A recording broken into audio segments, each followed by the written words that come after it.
Today is June 21st, 2016, and I'm reopening the adjourned session of the annual town meeting, continued from June 11th, 2016, and June 14th, 2016. The time is now 7:08. We have a quorum present with 134 voters, with people still checking in. The tellers have been sworn, the warrant having been previously declared properly noticed with the constable return of service. As tradition dictates, we have previously waived the reading of the warrant. If everyone would now rise for the Pledge of Allegiance.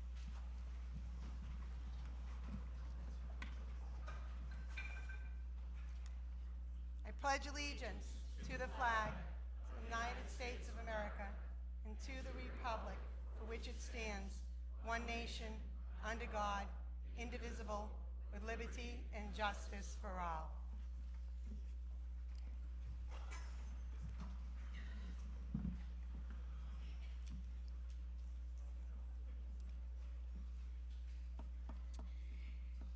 Ladies and gentlemen, we have had two sudden and tragic deaths in this past year. Jeffrey Mathias, who perished at sea while serving on the Alfaro. He and his family have been longtime residents of Kingston and cranberry farmers here in Kingston at Bog Hollow. His death was a tragic loss to his family and a tragic loss for all of us in this community. John Cloud, who was a victim of a tragic homicide out of state. He and his wife Nancy have been longtime residents of Kingston and have served on many committees in our town. May we have a moment of silence for these individuals.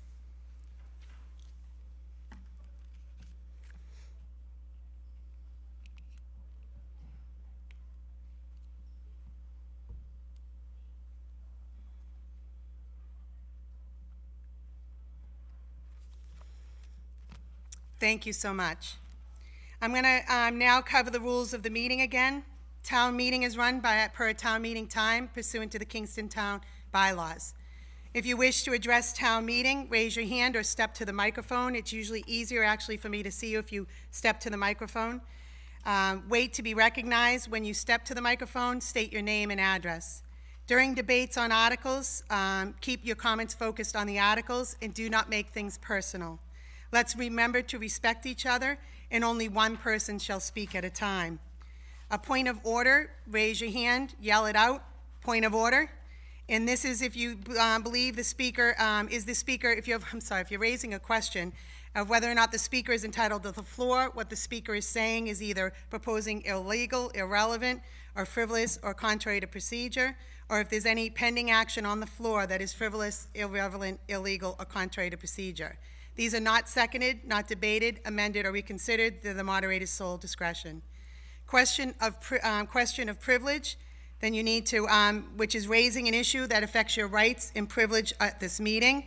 So please yell out question of privilege and raise your hand. This is if your safety, dignity, integrity, volume, temperature, noise, or someone is interfering with your ability to hear, speak, or participate in the meeting.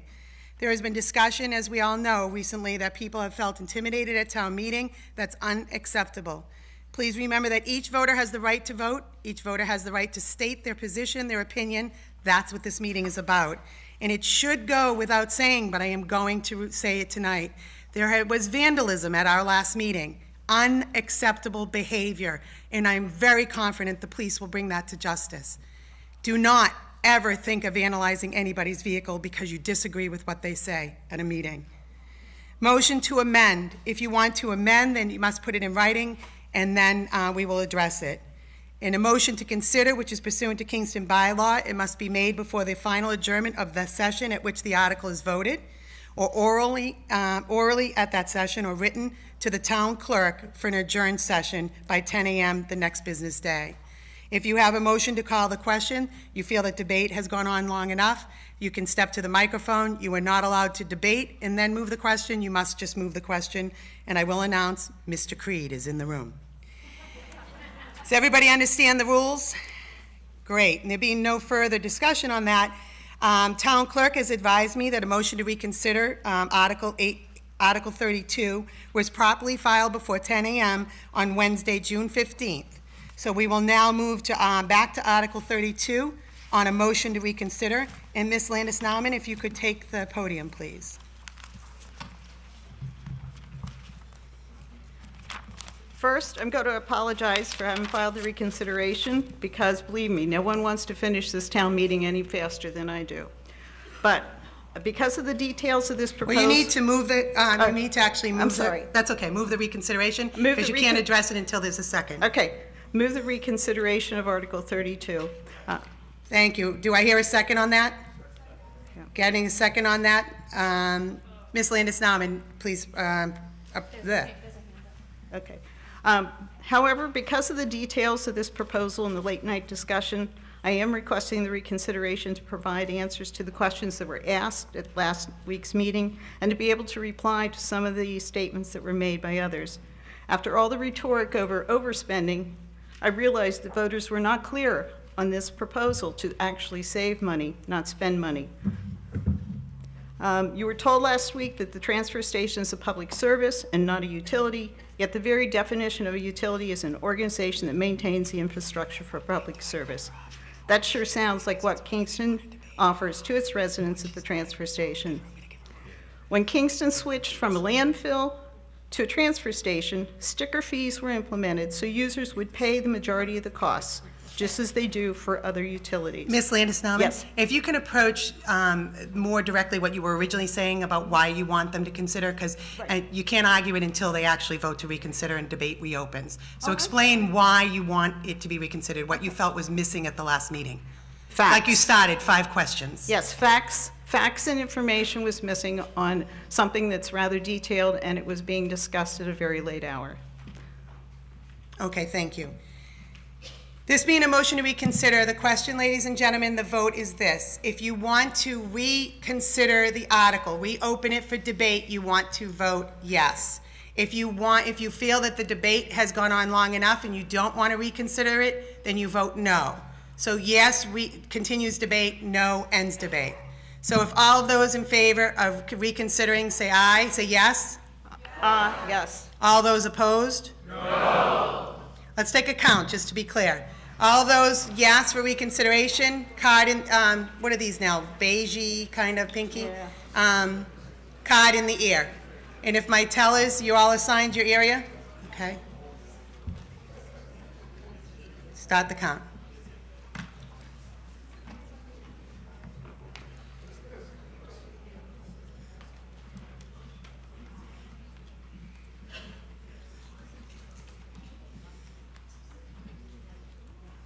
It's always hard to tell if people are yelling or if that's just a lot of people. That was you. Yeah, I think so too. That's good to count. Mr. Basler. 24. 24, Mr. Basler. Mr. Pepe. Mr. Pepe is 6. Ms. Murray. 22. 22. All of those opposed, raise your little card in the air.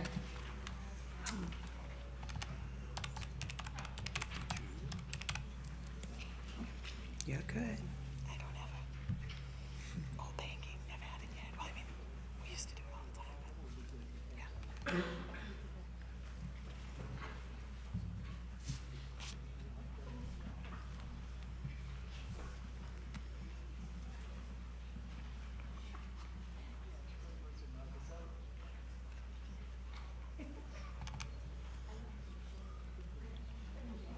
Mr. Basler. 27. I'm sorry, what? 27. 27, Mr. Basler. Mr. Pepe. 35, Mr. Pepe. Ms. Murray. 30. Ms. Murray is 30. The motion does not carry with 92 opposed and 52, I'm sorry, yeah, 52 for.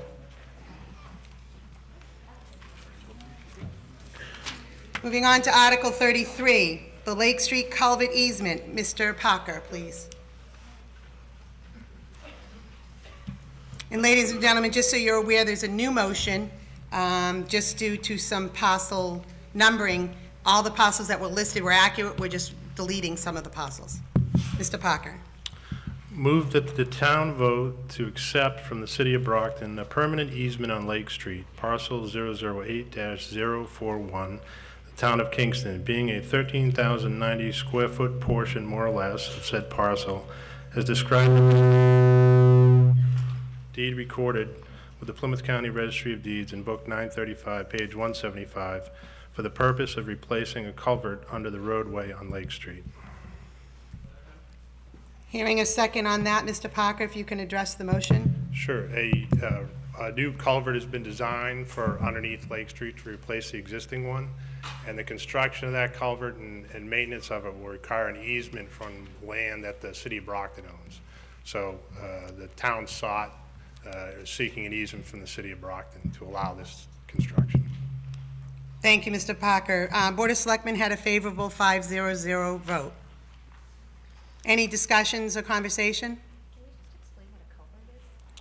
Certainly. Can you explain what a culvert is to the, Sure. to the So, members? A culvert is essentially a pipe that goes underneath the road that allows the water to travel through it. So it's actually the culvert for the Jones River. The headwater of the Jones River goes underneath Lake Street. Is there any other questions, debate? Seeing none, all those in favor say aye. Aye. All those opposed? Motion carries unanimously. Moving on to Article 34. Article 34 is an amendment to the zoning bylaws. Mr. Parker. Move to amend the zoning bylaws, Article 3.2, location of districts, Section 3.2.2, and Article 4.12, floodplain overlay district, Section 4.12, 1.2, as printed in the warrant. Do I hear a second? That being seconded, Mr. Parker, can you address the article? Sure. FEMA has updated some of the maps, the flood insurance maps for the town of Kingston. And when they update those maps with new information, they require for the town to continue to participate in the FEMA flood insurance program, that the town accept those maps. And that's essentially what this article will do. Thank you, Mr. Parker. Board of Selectmen voted favorably 5-0-0, and Planning Board voted favorably 5-0-0. Is there any questions or debate? Yes, Mr. Daniel Harlow. Harlow. I can't believe I forgot your name. Okay. Yeah. I'm going to introduce myself anyways. Yeah. Daniel Harlow, 31 Howlands Lane. Just a question with regard to changes on the FEMA maps. Is it increasing the floodplain districts in the sense of, will people that weren't affected by FEMA insurance or their insurance rates, will they be affected if we accept this change? Can I answer that? Yes, you may, Mr. Parker. The answer to that question is yes and no. Some people are now included and some people are no longer included. There are 13 maps in Kingston. The only changes were on 6 of them, which are along the coastal areas. Of those 6, 2 are in offshore areas. So there are 4 maps where there were changes, both including and excluding areas on previous maps. So is it Yeah. safe to say that the FEMA maps are essentially expanding? They're expanding and contracting. Okay. It's based on new information, more accurate information. Okay. Thank you. Thank you, Mr. Harlow. Any further discussion or debate? Yes. I can't see who that is. Oh, Mr. Bouchard. No? No, it's not. That's not, sorry. David Frank, 23 Wapping Road. Okay, Mr. Frank. Does it include the removal of the dam at Wapping Road in the new articles? Pardon me? The map still shows the Wapping Road Dam in place. I'm wondering if the Can you new answer that? articles address that. Okay. Mr. Parker, answer that. The new maps don't include that area. They were mainly coastal areas. And I think their efforts and revisions were focused on coastal areas. So there is no change in that map. Is there any, are you looking forward to removing that in the future? On the maps, that is? So to make, Well, I think that's beyond the scope of this article, because this is just a map exception under FEMA. It's accepting the FEMA maps. Clearly, that could. Correct. And you're Right. looking to address the changes to the maps and Just wondering if that is one of the changes that is, We're not changing. The maps So it's are not issued by, addressing that. 1 second, sir. Sorry. The maps are issued by FEMA. The town is accepting the changes in the FEMA maps. the town accepts the maps is from what I understand. Right, that's what this article is about. Okay. Do you want to address that? Yeah, Mr. and Attorney so- Talman can address that. A couple of things there. We're required by law to accept them, or residents in town can't participate in the flood insurance program. So there's a requirement and a benefit to people.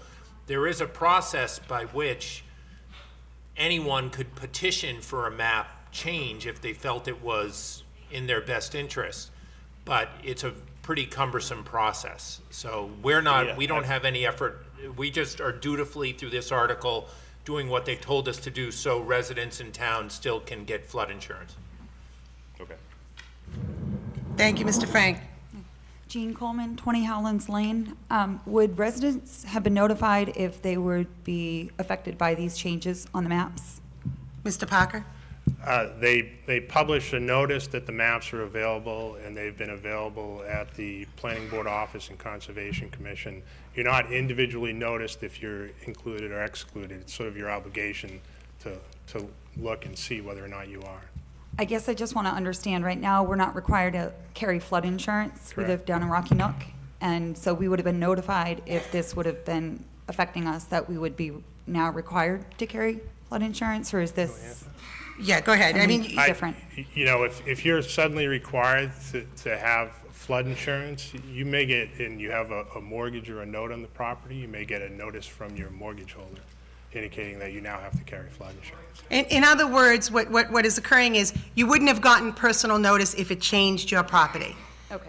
It would have published in the newspaper, and because you're in that area, the idea is that you're supposed to keep up and look at it and come down and look at the floodplain maps. Okay, thank you. Okay. Mr. Harlow? Thank you, Danielle Harlow, 31 Howlands Lane. Just with regard to the last gentleman's question, I did not catch his name, but with regard to changes on Wapping Road, if I'm not mistaken, just looking at the additions, is section 25023C0332J, is that not Wapping Road? When I was looking it up on the FEMA maps, I mean, I only had a brief moment to do it, but it looked like that was being covered by the new change. The Elm Street Gym isn't on Wapping Road, right? And so my question is where it says that the underlined sections are what's being added, is that not considered a change if it's being added? Mr. Parker, can you answer that? Sure. Let me read the, I know that the changes were 6 out of the 13 maps, 2 of which didn't apply to upland, so the 4 were coastal.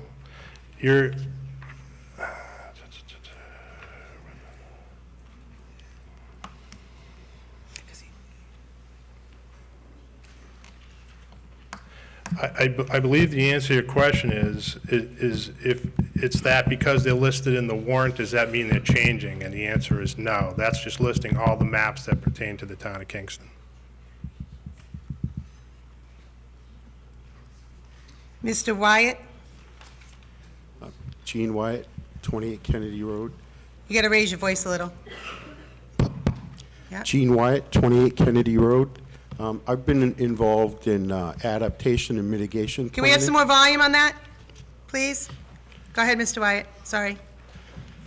I've been involved in adaptation and mitigation planning for several years, and the reason for FEMA updating these maps, they use better technology. It's called LiDAR. They fly up and down the coast, and it's extraordinarily accurate. You know, the distance above sea level, and they have computer models, and it can tell exactly where the water will flow. So that's the reason for the map update. It's with climate change, sea level rise, it's extraordinarily important to be able to map out where the water will go. And it's for the town's benefit in the long run. Thank you. Thank you, Mr. Wyatt. Is there any further debate or conversation, discussion? Seeing none, all those in favor of Article 34, say aye. Aye. All those opposed? No. I can go.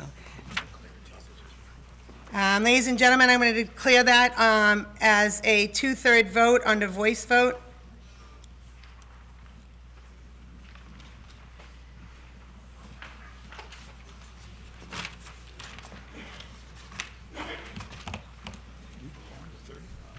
Moving on to Article 35, Library Construction Project Grant Application. Ms. Vercade? Thank you. And Mr. Bott, are you around? Ready? Where is he? Ms. Vercade, if you move the motion first, there'll be a presentation on this article, but if we do the motion, the second, and then the favorable first. Vanessa Vercade, 109 Summer Street. Move to accept the design of the library building and authorize the library trustees and/or selectmen to apply for and accept grants as printed in the warrant. Do I have a second? Hearing a second on that. That has Board of Selectmen favorable 500 and Finance Committee favorable 500. Ms. Vercade, are you doing a verbal first, or is that going to be consistent with the presentation? I'll talk with the The presentation. same, great. Yes. And And Mr. the- Bott, you set? That's why I was like, come on, move that thing down. Were you going to change Sorry. the machine? Tom, we're going to use a different laptop. I know, that was talented. Moderator, can I invite some other people from my committee down? Are they all on the motion? And I need names. Sia Stewart, I'd like to invite her down. Okay. And then we have John Lemieux. I can't, look at me when you say that. I know. John Lemieux from Vertex. How do you spell his last name? Lemieux. I-E-Q-X. UX. And you're on the opening motion, right? We're just all part of the presentation. Okay, but you're a Kingston resident? No. Well, that's what I mean, they had to be on the motion, opening motion, that's what I'm looking at. Let me make sure that they're Oh, on to be the, accepted on day one? to speak, yes. On day one. Yep. Okay, and then Matt Oden? No, I'm just, let me get to the motion. Oh, I thought it was an okay. Huh? No, I'm just looking, okay, Mr. Lemieux is, okay? Lemieux? Yes. Okay, and Matt, Odens, O-U-D-E-N-S. O-U-D, E-N-S. okay. Yep, and you're all set too. So you're the architect and Mr. Lemieux is Vertex, okay? and Sia Stewart I'd like to invite. Yeah, she's fine, yeah. Come on down. Put this up on the podium. Yes, please.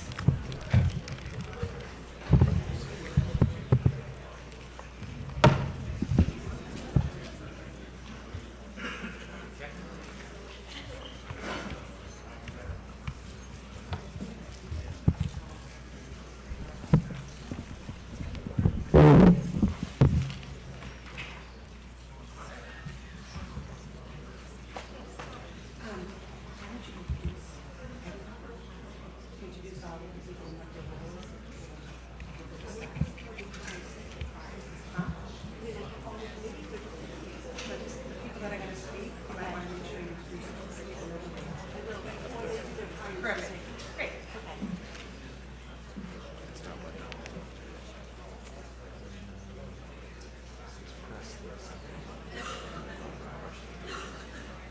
Mr. Bott, they're having difficulties?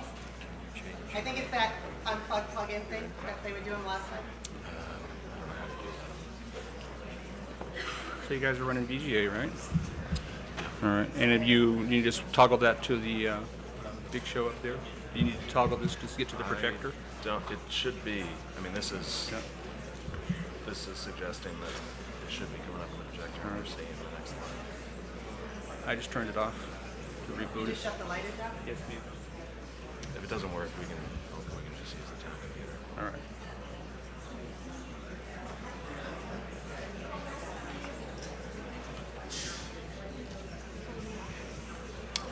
I'm on the board. It says Thomas Bott. Yep. Huh? On the interpreter's board, it says yep. Immortalized forever. Did somebody turn this back on? Yeah, I just did. Really off. I just did. To see if it'll recognize their laptop. They switched to their laptop from our laptop.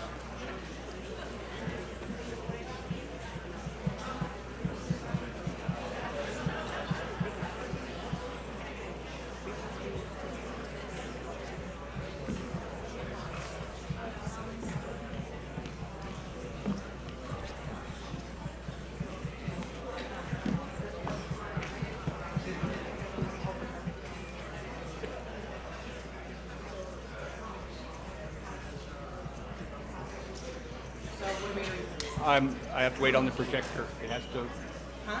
the projector has to boot back up after I have to turn it off. Right here, Tom.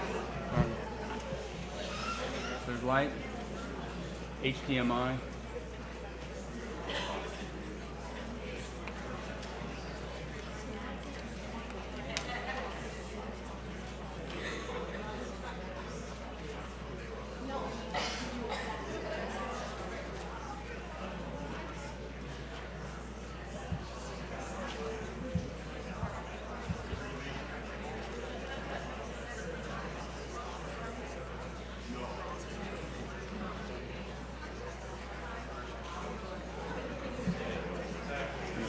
Should we just?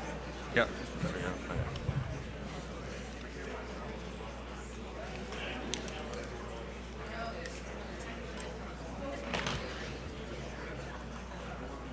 So your numbers are going to be. This is the what Sia sent me today. Right, right, and that's gonna push you.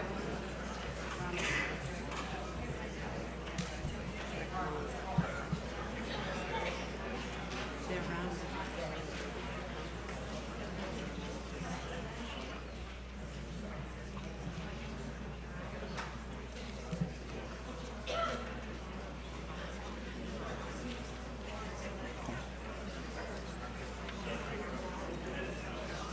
Can you take that down then if we don't need it there? I'm gonna leave it here just so I can see what's on the screen.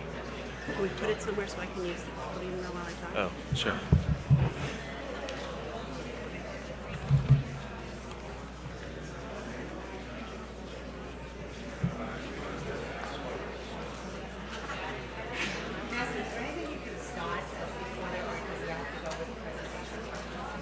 If it does, that's fine. Huh? They're getting restless, aren't they? Well, I just meant, but I don't want to change the presentation, but I'm just going to do it.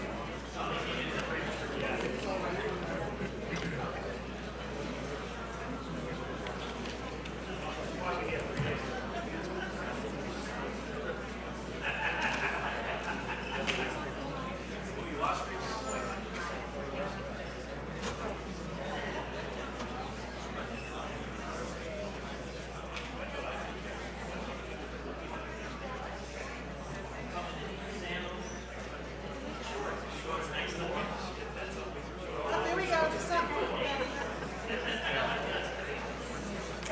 Something that we're hoping for.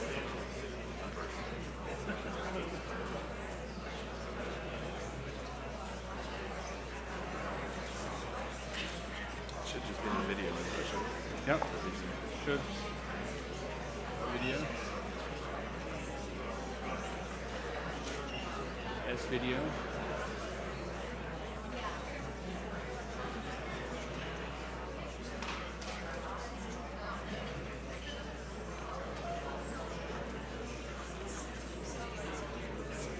At this point, I'm not sure what to tell you.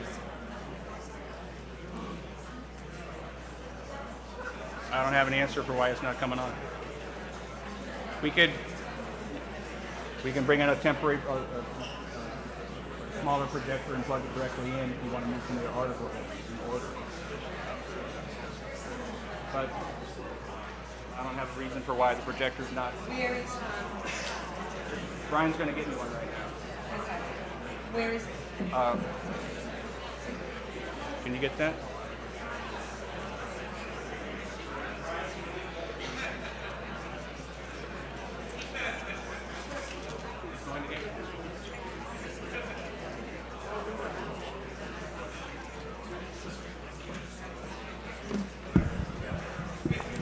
Ladies and gentlemen, thank you for your patience. We're having a few technical difficulties. As you know, Mr. Bott usually always operates at 100%, and he is tonight, but it would appear the equipment's not working with him.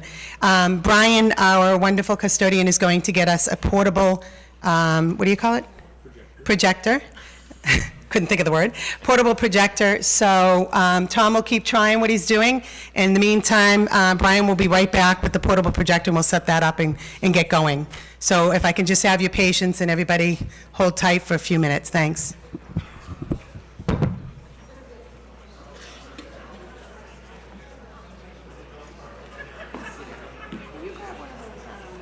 Lifesavers off of the finance page from Mary?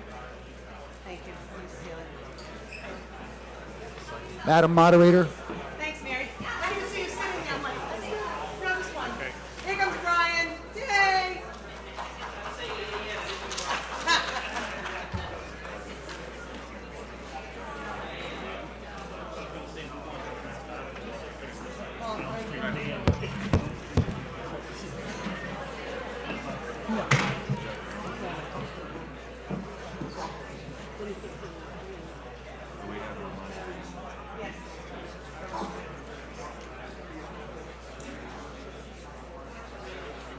We're going to try it to be voting it's all out of the window, so we can't deviate from that without maybe. But no, I appreciate that. That's what we all just talked about. We're gonna Yeah. plug it into this one over here.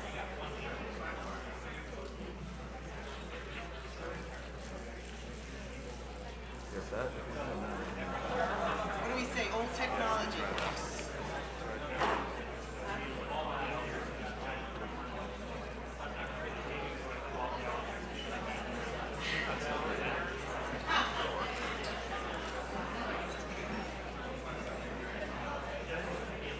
Oh, it's a good sign. It says Dell.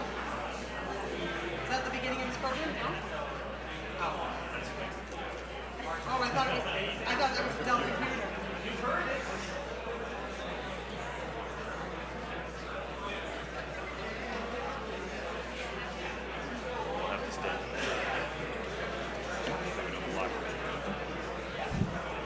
Oh, it's not my microphone. It's that one.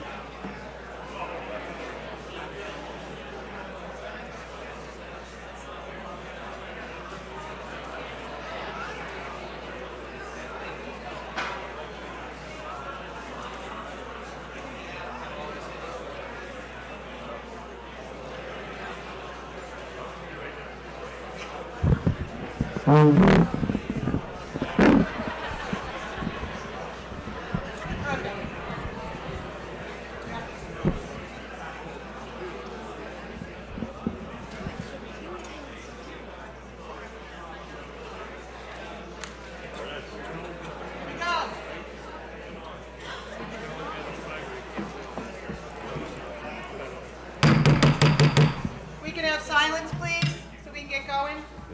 Thank you. Mr. Payne.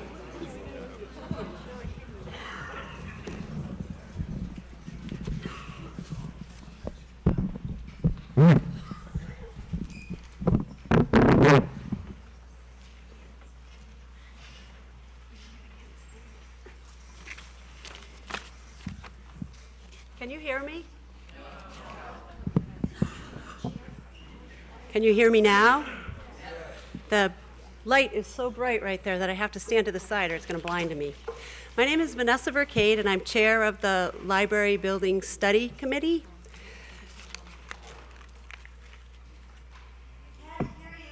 Yeah, I was going to say that we either need more volume on that or you need to move that microphone up further and stand to the side.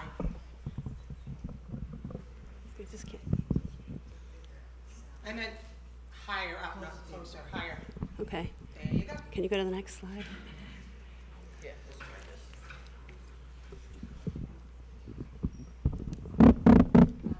Thank you, Ms. Fury. Better? Yep. Thank you. All right. Kingston needs a better library building. The current building is too small for present library services and completely inadequate for future needs. This was a quote from the Library Needs Assessment Committee final report that was written in December of 2013. Today, we're here asking for approval to apply for a state library construction grant. Why now?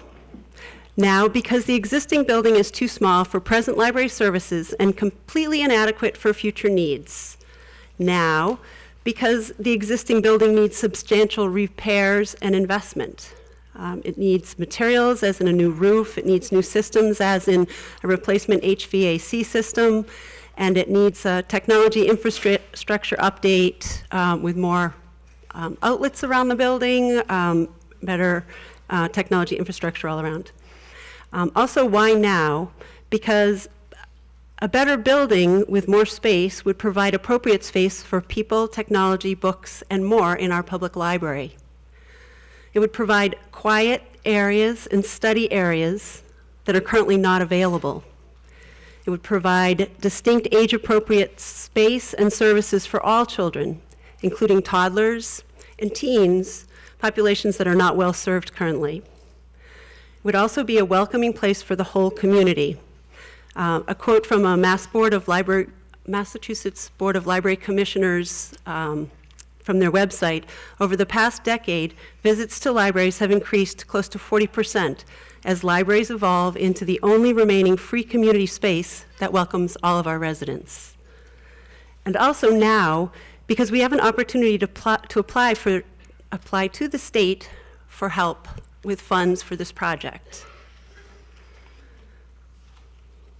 This grant is a rare opportunity and also a valuable opportunity for Kingston. The state recognizes the importance of public libraries and is poised to invest $150 million in local public library buildings. The state monies that are being allocated to this are state taxes we've already paid, so some of that money is ours that we've paid into the state already. Also, I think this speaks volumes to the fact that the state doesn't see public libraries becoming extinct. They're investing in them because they're a very important resource for communities. We have the opportunity now to apply for some of these grants. We don't know when or if this grant will be offered again. Applications for this competitive grant are due in January of 2017. If Kingston gets a grant, and those won't be announced after we apply, it won't be announced until July of 2017, there will be 2 opportunities for the town of Kingston to approve accepting the grant and putting up the matching funds. It will have to go before another town meeting, and it will have to go to a town-wide ballot vote. So right now, we're just asking for permission to be able to go through the process to apply for these funds. How we got here to tonight's request: Kingston moved into the new Green Street building in 1994. The building, the old telephone company building, is now 45 years old, and in 93, 94, it was retrofitted to be our library at a modest budget. In the 21 years since then, Kingston has grown. The population has grown from 9,000 to over 13,300. Library usage has more than doubled, and borrowing in our library has nearly tripled. The building is too small and beyond its ability to serve the community well. Since 2012, the town has been working on a plan to make it better. The request we are presenting tonight is based on over 3.5 years of work by 4 town committees: the Kingston Public Library Trustees, the Library Needs Assessment Committee, the Kingston Public Library Strategic Planning Committee, and how did I get to 4? Library Building Study Committee. And more than 30 volunteers, consultants, and architects have been working on this. This work is summarized in reports, a planning grant application, and a building program. Meeting minutes and monthly project diary and the project documents are available online and in the library.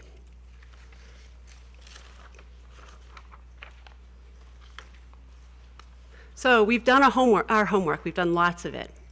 We've had 3 public forums and 2 surveys to learn what citizens want for library services and what they want in a library building. We've had 4 meetings with middle and high school students to learn what their needs are. We've had 16 meetings with the Library Needs Assessment Committee. In the 6th year, we've really had 8 visits to recently renovated South Shore libraries, public libraries. We considered 5 potential sites around town for where we would situate the library. We've had 40 meetings of the Library Building Study Committee, including 16 meetings with our architectural firm, Odinzellos. We've had many consultations with the building inspector, the sewer commissioners, facilities manager, and the Mass Board of Library Commissioners. We've done 2 presentations to the Board of Selectmen. We've done 2 presentations to the Finance Committee. We did, in fact, 2 presentations to the Capital Planning Committee. And we had 4 public forums to present the progress of the plan, answer questions, and get feedback from residents. So here's the timeline. We've been, since 2013, studying community needs and evaluating the current library, evaluating solutions and developing a building plan, preparing for the state grant to help with funding. Today, we're just looking for approval to apply for the grant.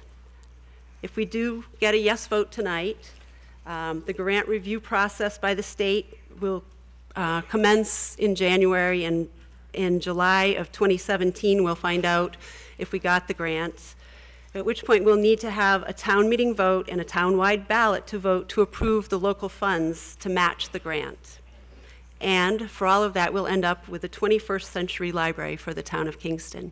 And one thing that I didn't point out as I was going through is there's a lot of work that needs to be done on the current library building. That was part of what we did in the initial needs assessment. The roof is at its sort of lifespan, and the heating and HVAC. So the town is going to need to put money into that, and some other improvements need to be done on it, but we'll still have a library that's too small for what the community really needs. So by looking at the grant and looking forward to all the improvements we need, and then getting a 40 to 50% match from state funds to cover that cost is what we're looking towards. Now I would like to introduce Matt Odens, our architect, to show you schematics of what we worked out to be a representation of what we need for library services in Kingston.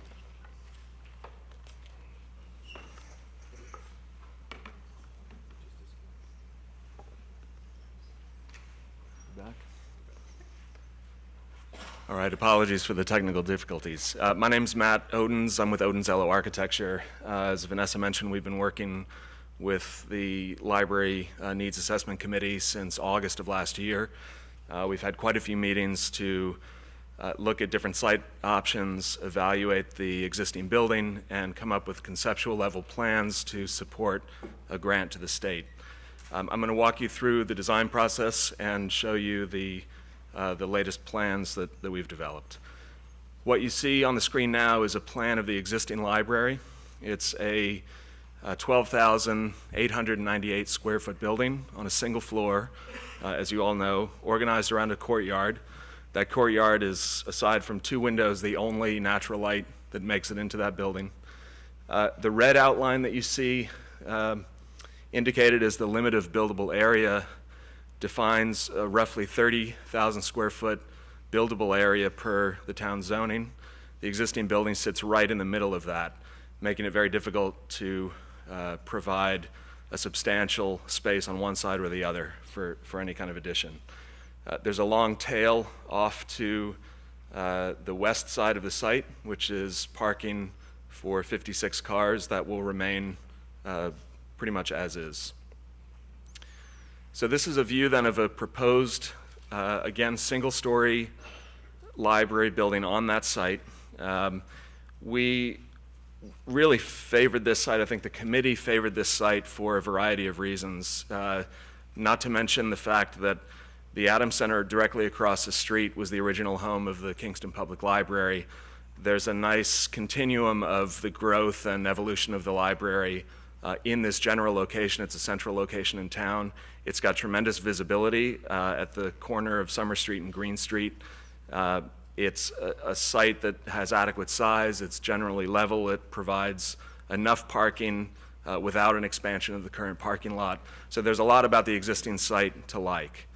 The decision also was made to design all new after studying multiple options of a renovation and expansion scenario, and both from an economic standpoint and a planning standpoint, the committee decided that it was more favorable to start fresh with a new plan that was purpose-built.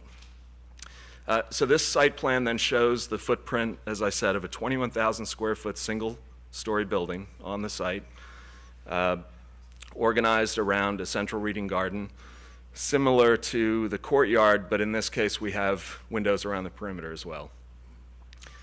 Zooming in on the plan, the general organization is the main library functions: adult reading and stacks, a dedicated teen room, a children's room with children's stacks, and a separate children's story time program room, children's librarian, and family restroom, all organized along in the wing of the building along Summer Street, facing the Adams Center. Opposite that and parallel to it is another wing that houses all of the community programs. There's a 110-seat meeting room that has an operable partition that allows you to divide that into two different size rooms for maximum flexibility. There's a kitchen that supports that, a lounge area for coffee-friendly socializing, a lobby space. There's a sizable local history, archival storage. There's a tremendous collection that the library has with a full-time archivist, which is an unusual amenity for a town. There is a local history conference room associated with that, public restrooms, a friend's bookstore, and lobby space. This is all organized in that wing opposite the main library wing. It's also able to close off hours so that you can access the meeting space, kitchen, a small meeting room that's the local history room, plenty of lounge space, and still have access to the center garden.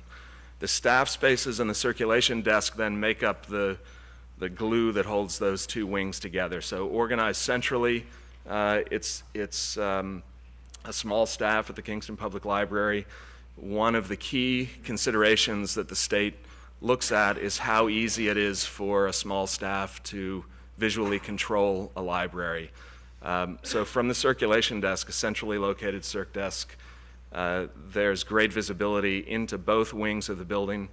There are also, there's a dedicated children's librarian staffed in that space that would provide additional coverage in the children's room and into the teen room. Looking at it three-dimensionally, sometimes it's easier for people to understand this type of image. So again, this is a view of the existing building, sort of floating above at 50 feet with the roof taken off. And now this is a view of the proposed building from that same view. So you get a general sense of the layout and the scale. All of the stacks, all the bookshelves are low so that visibility throughout is as open as possible. We think there's a tremendous amount of natural light and views, access to the outdoors.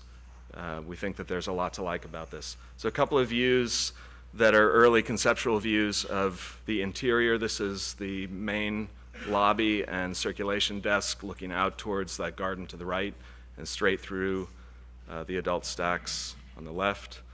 Moving into the adult stack space, you're seeing through a large window across the street to the Adams Center. Looking back the other way in that main adult reading room along Summer Street. And then just quickly to touch on schedule, Vanessa mentioned submitting to the state in January of 2017. There's about a 5-month review process. At that point, assuming that we are in the first grant round to receive immediate funding, there's still a year of design that follows that. So as finished as this material may look, there's a lot of work ahead of us to actually really design it and put a set together for bidding. So bidding and construction would happen late 2018.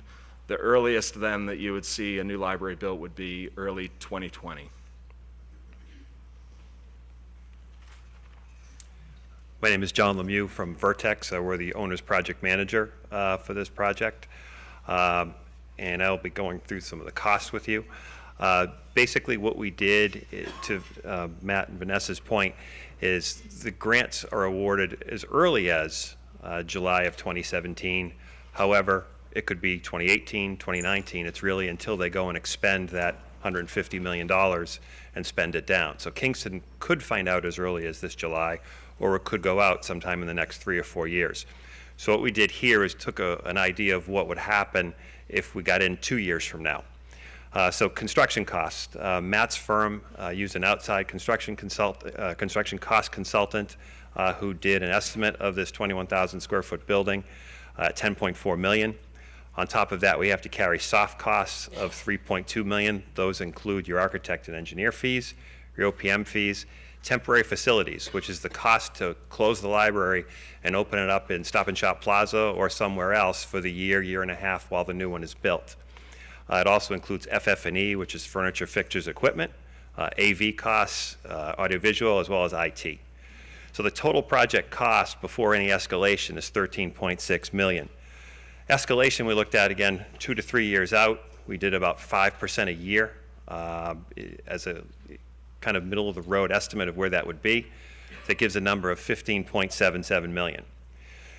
MBLC in their grant process doesn't cover everything. They don't cover landscaping, they don't cover certain portions of site costs. So right off the bat, we've got to take away about $1.9 million. That leaves you 13.8 eligible for the grant. Then the grant is calculated, and it's kind of a tiered system. X% for your first few million, another percentage for your next. End of the day, the total estimated grant we see at this point is $6.2 million. And then there's a need factor assessed by community. Kingston's need factor is 6.53, so you get an additional 6.53%, $410,000 for a total estimated grant of just under $6.7 million. So if your total cost was 15.7 and your total grant is about 6.7 million, the town's responsibility would be about $9 million for this project. Again, once the town gets invited in, those numbers get solidified, and we come back to you again with more concrete numbers for the time period we're actually bidding in. I also want to bring C.S. Stewart up here, the director of the library. Do you want to say anything?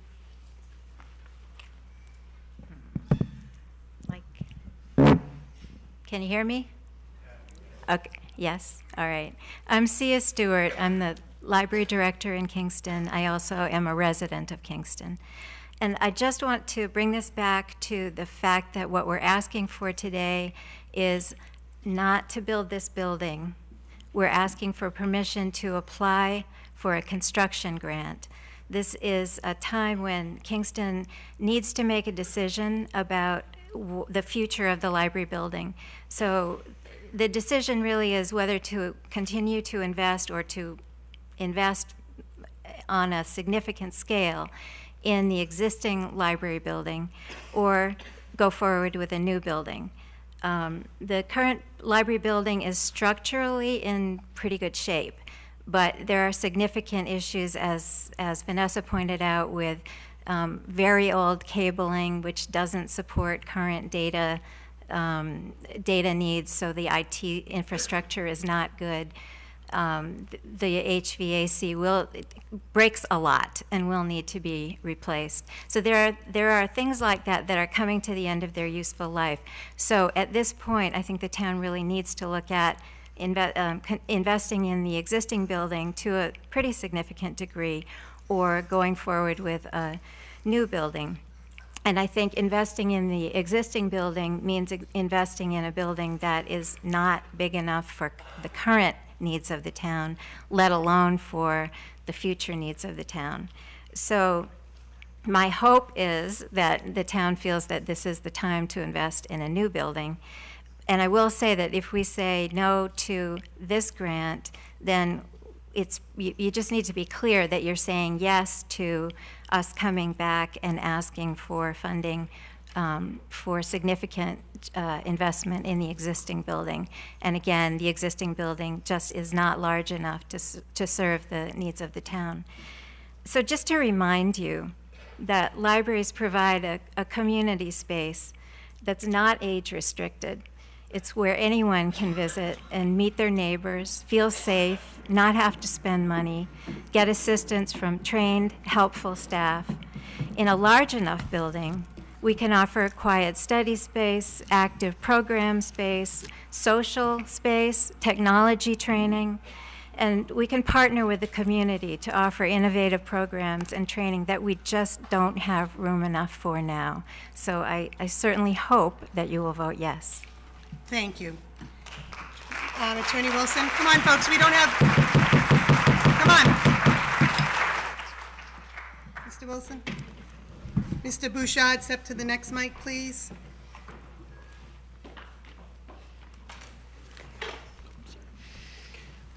I've served on the Library Building Study Committee this past year and have greatly enjoyed getting to know more about our library and what our true needs are. It was touched on a little bit, but just to give a little bit more context, when we say that the current facility is insufficient, I think the stat is 30% of our collection is in storage somewhere because we don't have the space to put these books and other materials in the stacks. And of the materials that are displayed, a large percentage of them are not ADA compliant. They're either too low or too high for a large percentage of the population.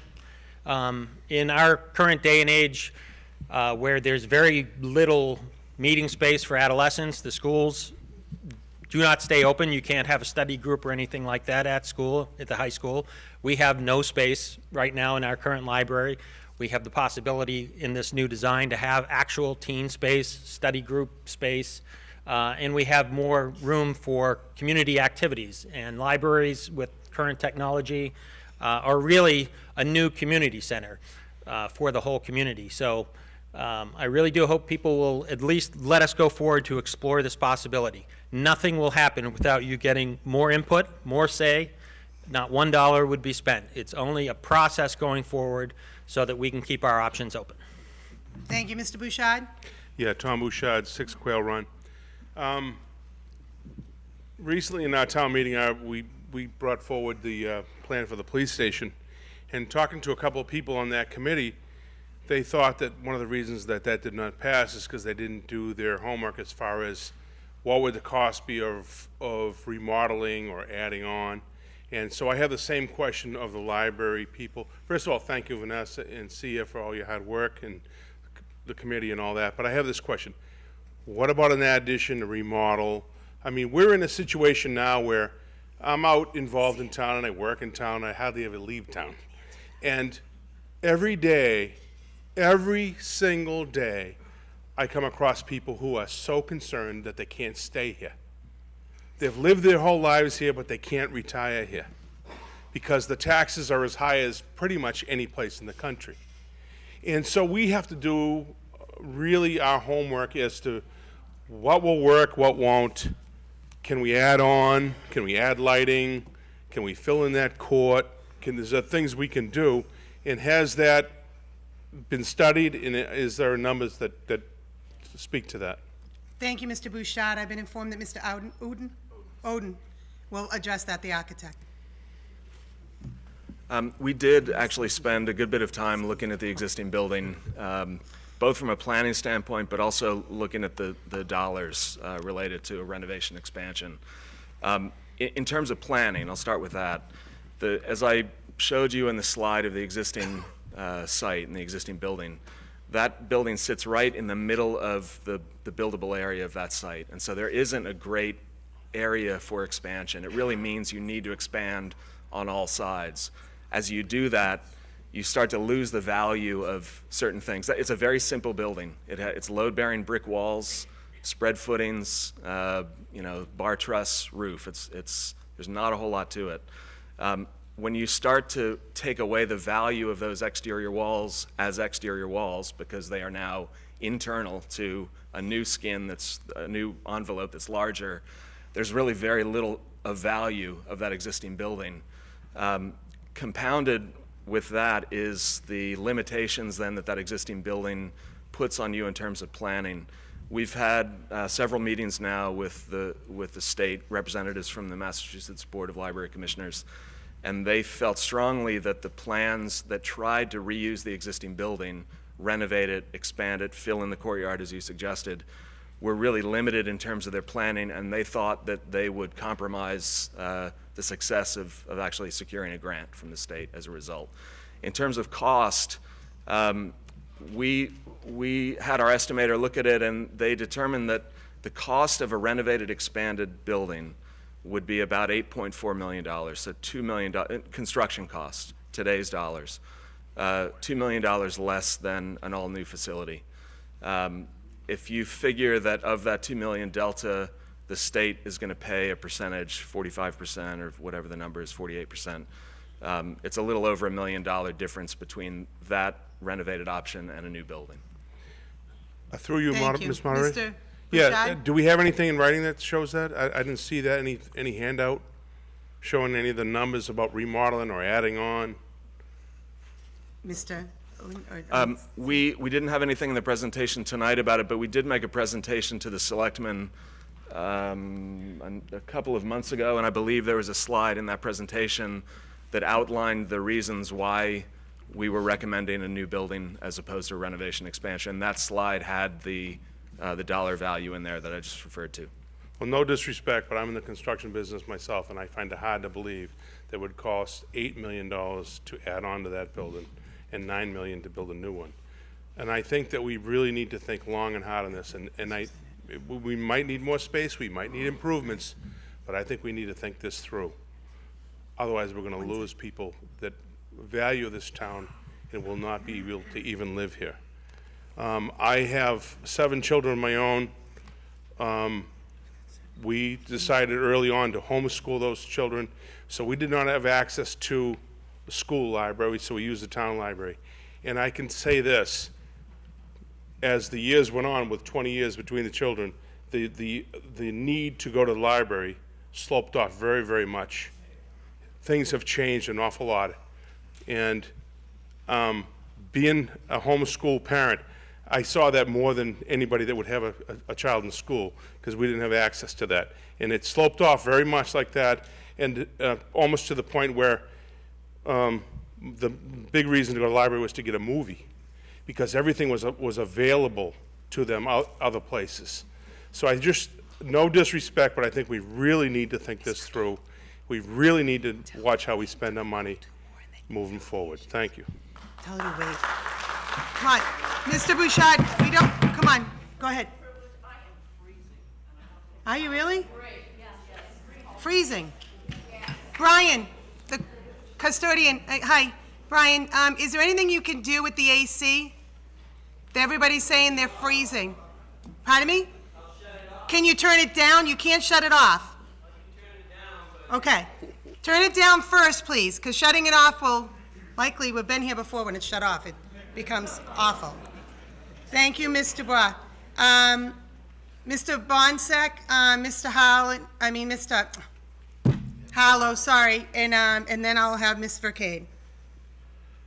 Peter Bonsek, 33 Farm Estates. So looking at the new building, which again, you guys did a great job with the assessment, library assessment, all the committees involved, a lot of work, I understand that. I'm also on the capital planning committee, so I did go to one of the presentations with the joint finance committee on this. With the police station and the library that was up, I said, one of the statements I did say is I would love to have a new library, I would love to have a new police station, but I don't want to have a residents have to go rob a bank to pay the taxes. But the question I have, if this is almost doubling the size, which it is, correct? What's it, 12,000 right now? Yep. Okay, go to 21. Will this need more sewer capacity? Does the sewer, do you have that, Mr. Uden? You can answer that? I can answer. Thank you. Answer that. Sewer capacity. It's a bigger building. It will have more sewer capacity required. We haven't done, we're early in the design, so we haven't done an actual calculation. The best estimate from our civil engineers is that we will be less than 1,000 gallons a day. They think it'll be closer to 800 or 850 gallons per day. This is for Title V requirements. I don't know what the allocation is to the existing building, but it's likely that the actual usage will increase. Can we get Thank you, an Mr. amount Bonsek. that's allocated to it right now? I'm sorry, do you happen to know that, Ms. Fiore, sewer commissioner? Do you happen to know if the, There's 990 gallons allocated now, and it's going to need another 990 gallons per day.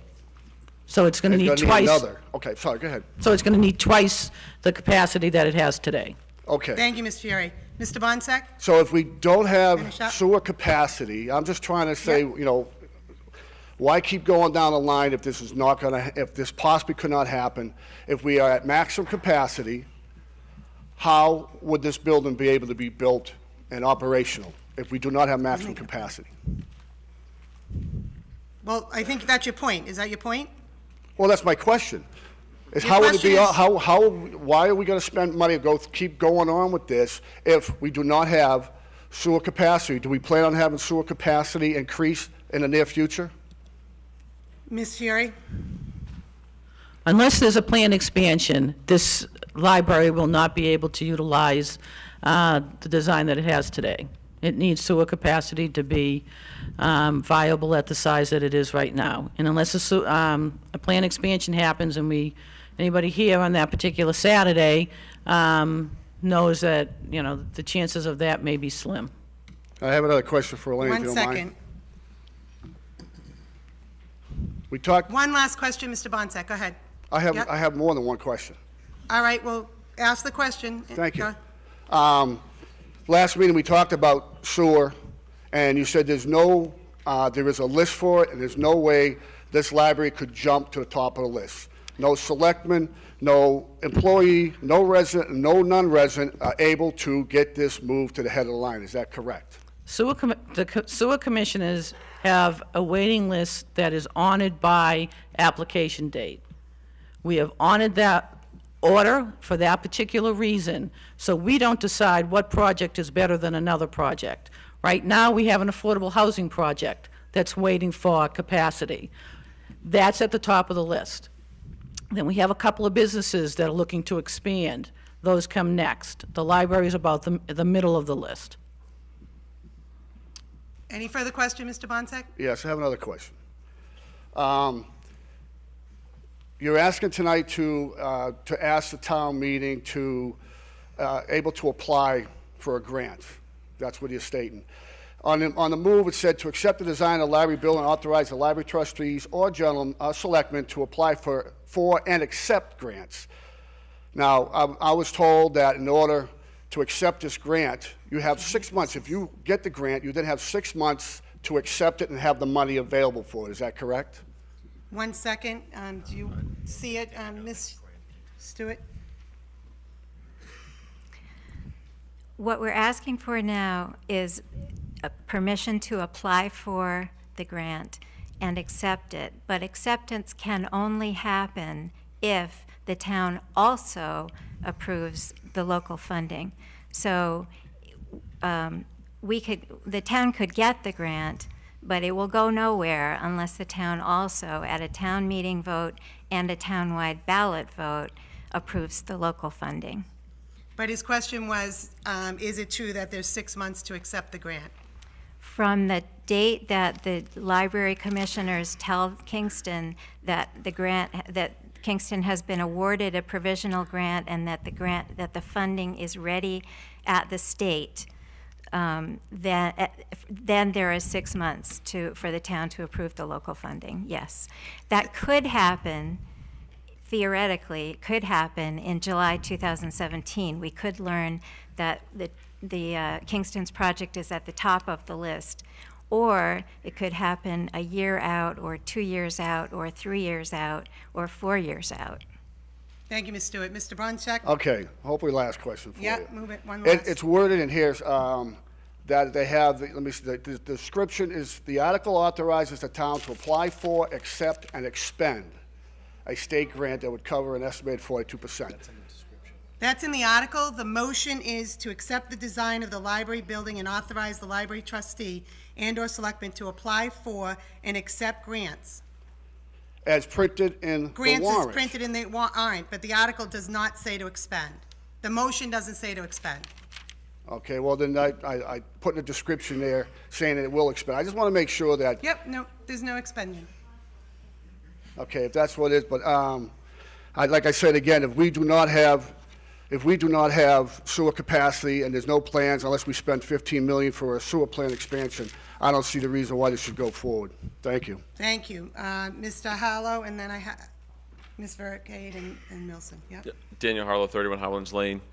Question, Mr. Wilson had just presented saying that if we vote a yes, it will not cost a dime to apply for the grant. How is that possible?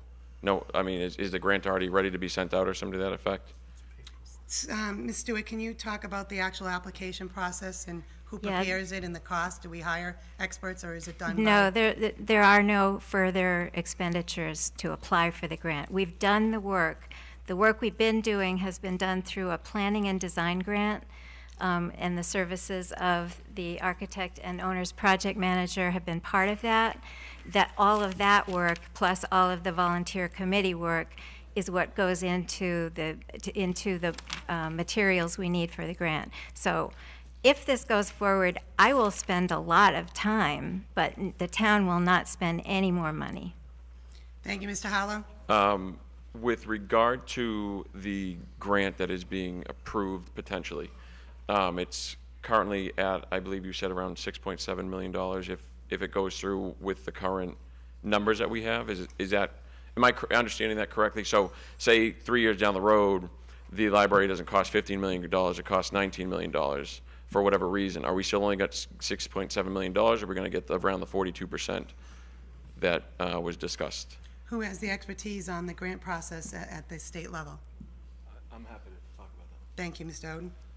Oden. We've built in 3 years of escalation. So in your scenario, we've already taken that into consideration. We know that this is a long process, so we did try to factor that into the numbers. The grant is then based on a percentage of that number, including that escalation. It's difficult to say with certainty exactly what the state will fund. If the scenario you described happens, it's possible that the state, if there were huge increases in market rates from the day that we get the grant to the day we're actually going into construction, it's possible, assuming funding is available, that they could come up with additional money. There's no guarantee of that, but they have tried to work with all of the towns. Speaking about the last grant round, the last time this was made available to the state was in 2010 and 11. Applications were due in January of 2011. 8 libraries received immediate funding out of 28. The rest of them were put on a waiting list, and over the course of the next 5 years, those towns slowly came off the waiting list as funds were made available. The last 2 libraries just came off that list less than a year ago. The MBLC has worked with those towns in special instances to try to work through the budget issues. Obviously, 5 years later can wreak havoc on a budget. So it's difficult to say with certainty, but they are. It's really in their interest to make sure that these projects happen. So they're going to do what they can to assist the town in whatever way they're able to. Thank you, Mr. Howard. Mr. Hollow? Is it my understanding that there's no grants available should we potentially decide to just renovate the library? Like, for example, if we... I understand what you're saying. Okay. Is there any, I think you addressed that before, Yeah, Mr. I Oden, about the fact lost of on what that part. may or might not be. So, not yet, Mr. Arcade. That was addressed already, right, Mr. Oden? You addressed the possibility? Yeah, I was confused about exactly what that meant in terms of if the library were to be $8 million, given the numbers for the renovation, would we be able to apply for a grant on that? I know that there was some discussion about if we were to fill in the courtyard, the state might not approve it, but I didn't know if we could still apply for a grant with the $8 million renovation. Ms. Arcade, if you can answer just that question, please. Well, what I wanted to just say overall is that this is a competitive grant. In this round, they're thinking that there'll be potentially 35 or 37 communities applying for this $150 million. We've gone through this grant process 2 years ago. We requested to apply for the Mr. building Arcade, you study. need to answer his question, then I'll I'm call getting- you to respond to Okay. it. So can you apply for a grant on the remodel? And if you apply with the remodel fees of the 8 million-ish, would they consider that? That's the question on the floor. Right. So through this whole building study grant, we assessed what the town needed. And now we have this, it's called a building program or a library program. In applying for the grant, we have to project 20 years out. We can't build for what we need right now. So we need to meet all this criteria that we need this much children's space, we need this much young adult, we need this much adult space, So is quiet your, space. Ms. Arcade, again, I'm sorry. So the question we was can't just really, make wait, up no, the- Ms. Arcade, Sorry. wait. One person speaks at a time. The question is, can you submit a remodel to the application? If your answer is, well, it wouldn't meet a 20-year standard, then that's your answer. That's You my need to be answer. answering the question asked, then you're next to speak. That's the answer. If we don't meet what's in our building, our library program, then it doesn't qualify for the grant. Okay. Thank you. Mr. Hollow? One last point, I would recommend to the town to vote no on this article for the reason that I understand it is just for an application of a grant. My concern is that the grant does get approved, and then it'll be presented to the town as, well, we're going to lose the money, and then so people might make a rash decision that we're going to lose something, and ultimately, cost taxpayers more. So that would be my recommendation. Thank you. Thank you, Mr. Harlow. Ms. Vercade, you're now up. Well, you can cover what you needed to say. Well, I cut you off. You don't have to talk. I'm just. Basically, I just wanted to say this is a competitive grant. There are a lot of standards in it that the Mass Board of Library Commissioners want. Certified libraries. They want a library that will support the community, will be able to grow into. Over 20 years, it has to have flexibility. So if we do a renovation, we don't have that kind of flexibility. Yes, libraries are changing. The needs of people going into libraries are evolving. It doesn't mean they're going to go away, but we need to have that flexibility. So all of these different standards have to be in our grant. So to just renovate isn't going to qualify us for the grant money. Thank you, Ms. Vercade. Mr. Fons? John Michael Font, 16 May Avenue. I do have a couple of questions. I do apologize, sir. I didn't quite catch your name. The other gentleman. John Lemieux. Okay. My first question is for you, sir. You had mentioned something about a need factor at 6.53, I believe it was. Yes. I'm wondering if you could explain to the people of the town a little bit more about the merits behind how that factor is reached, who decides on that factor, and how high that factor could actually go, because 6.53 seems pretty low. So it sounds like someone feels Kingston doesn't really need this. Could you explain that to us? Thank you, Mr. Lemieux. Yeah, I can't specifically answer that question. We asked the MBLC let us know that that's what the number was. I don't know if that's in a range This is why I don't like questions asked. from 0 to Take an 10 answer. or 0 to 20. I'm not sure where it falls. All right, where it thank falls Mr. in there. Lemieux. If you can't answer it, step aside. Stuart? I don't mean to be insulting, but if you can't answer it, you can't answer it. Stuart? Hi. The need factor doesn't have anything to do with the project. It has to do with the town. So in the Massachusetts Board of Library Commissioners list of Massachusetts municipalities, that's where Kingston as a town falls, and they take into consideration different factors having to do with the demographics, the income, the type of community it is, has nothing to do with the project or the merits of the project. I'd just like Thank to follow. you. I'd like to follow up on 1 that if second, possible. please. You have a follow-up with that? Very quickly. I just wanted to point out that the need factor percentages are published on the MBLC's website, so you can see a complete list of all the towns in Massachusetts and see how Kingston compares to others in terms of that need assessment. Thank you. I guess I'm Mr. just having Fons? trouble understanding if it has nothing to do with the project, why was it mentioned? I'm just not connecting the dots with that.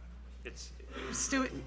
No, don't everybody run. If you want to answer, you can answer it, Ms. Vercade. It's just a factor that they put in there based on how eligible you are for the grant funds. So it just isn't, if we were, I guess, Cohasset or Brookline, we wouldn't have a needs fund or factor. So it just means that we get boosted up a little bit more money in our grant. Okay. And then, Thank you. Mr. Fons? Yes, another additional question, just in general. Regarding the fact that it was stated that the library is, I guess, on the middle of the list as far as approval for a sewer expansion, something along those lines? It's on the middle of the list, is that correct? That's what was said, yep. So my question is, if the funds are approved, if the grant is approved, is there some sort of time frame within which you must use those funds, start construction, et cetera, things along these lines? Is there any type of constraint with how quickly you need to begin construction and actually use the grant funds? Ms. Stewart, do you want to address that?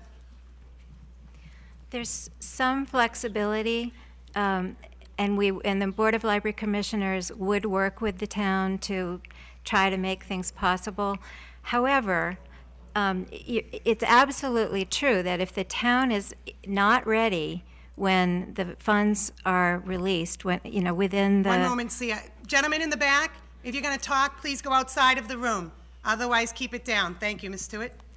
It's absolutely true that if the library project requires sewer capacity that's not available, then at the time that it's needed, then the project will not go forward. Okay. Thank so you. my concern is, like you've just stated, the library will work with the town. To me, that translates to that there's a possibility that you could be stepping over people who are ahead of you in line. I mean, it seems a But little presumptive. That might be your to- opinion. The sewer commissioner already said that wasn't going to happen. Okay, so it just seems a little bit disingenuous to be proceeding with a project like this if we don't know if you'll be at the top of the list in time to actually use the funds. Understandable. Thank you. Okay. Again, I just don't want a stagnant library to go along with a stagnant windmill. That's my only concern. Thank you, Mr. Fonz. I have Mr. Hollow, Mr. Wilson, and then Mr. Tanian. Mr. Hollow? Yes. Cortland Hollow, 31 Howlands Lane. I personally don't believe that the people of Kingston can afford to pay more taxes for this library. In addition, the Commonwealth of Massachusetts has $100 billion in debt. The United States government has $20 trillion in debt. We're at 0% interest rates, so, or close to 0%. So I don't see, I just can't believe we're going to be even talking about spending $15 million for a library, especially I travel around the world and I see kids top of their game, some of the brightest people in the world, and they don't have access to a library, even what we currently have in Kingston. So it comes down to the individual, not the library. Currently, with regard to the old Adams Library across the street, what is the current status with regard to the occupation of that building? Yes, who's doing? Are you now hot? Sorry, just making a joke there. What is your point of order? That the speaker's not speaking to the issue. We're talking about Yes, world. sir, he is speaking to the issue. No, he's talking about world conditions. which He's has still nothing to do speaking with about the our- cost. with our- Your point of order is ruled out. Thank you. Finish up, Mr. Hollow. So with the current status of the Adams, I believe it's Adams Library across the street, what is the current status with regard to the occupation of that building? Are you asking Is it whether- vacant? Is it? The Adams Center is a live, active facilities. I mean, what is Like your on a daily purpose of asking about that? Well, the purpose is, again, if you could transfer the current library across the street, tear down the current building, and again, I can't see how it would cost, any near, we are 5 million, 10 million, 15 million plus to go and renovate a building, and nowadays people aren't even accessing the libraries. How many people attend the library every week, if you don't mind that? Weekly use, and then wrap that up. Yes. About that, his opinion of use of the buildings. Go ahead, Stewart. Sia, Ms. Stewart. Well, I have it by the day. So depending on the day, depending on how many hours we're open, depending on the season, what else is going on, what's going on in the library, it's anywhere from 100 to 300 people a day. Thank you, Ms. Stewart. Okay, thank you. Well, again, I find the police station, I say, is more important to the town with regard to people utilizing the police station than 100 Thank you. to 300 That's people a day. not what's Thank on you. the floor. Thank you, Mr. Wilson. Just a comment on the sewer capacity issue, which is obviously a valid point. Again, focusing on what we're here to do tonight, which is just to have Kingston be in the game to get approximately 40% free money, if we chose to do it.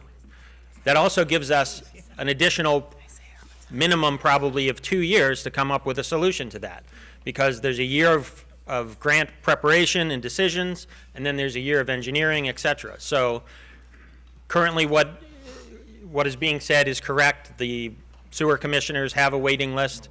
We would give ourselves at least 2 years, and potentially we're not going to be first on the list.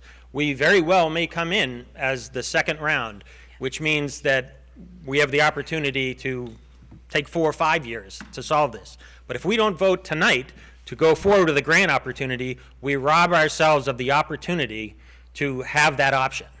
So hopefully we can work out a solution. You also heard that at least the usage calcs from our consultants say it would be under our current capacity, which is 990. I'm not saying that that's how it will work out, but hopefully there's a solution that could work, and hopefully we would move forward as a community to either support the project or not. But if we don't go forward with the grant application, we don't have that option anymore. Thank you, Mr. Wilson. Mr. Tanian? Come on, folks, we don't have time. No clapping! Go, Mr. Tanian. Enough with the clapping, ladies and gentlemen. We have a lot of business to do. Mr. Tanian.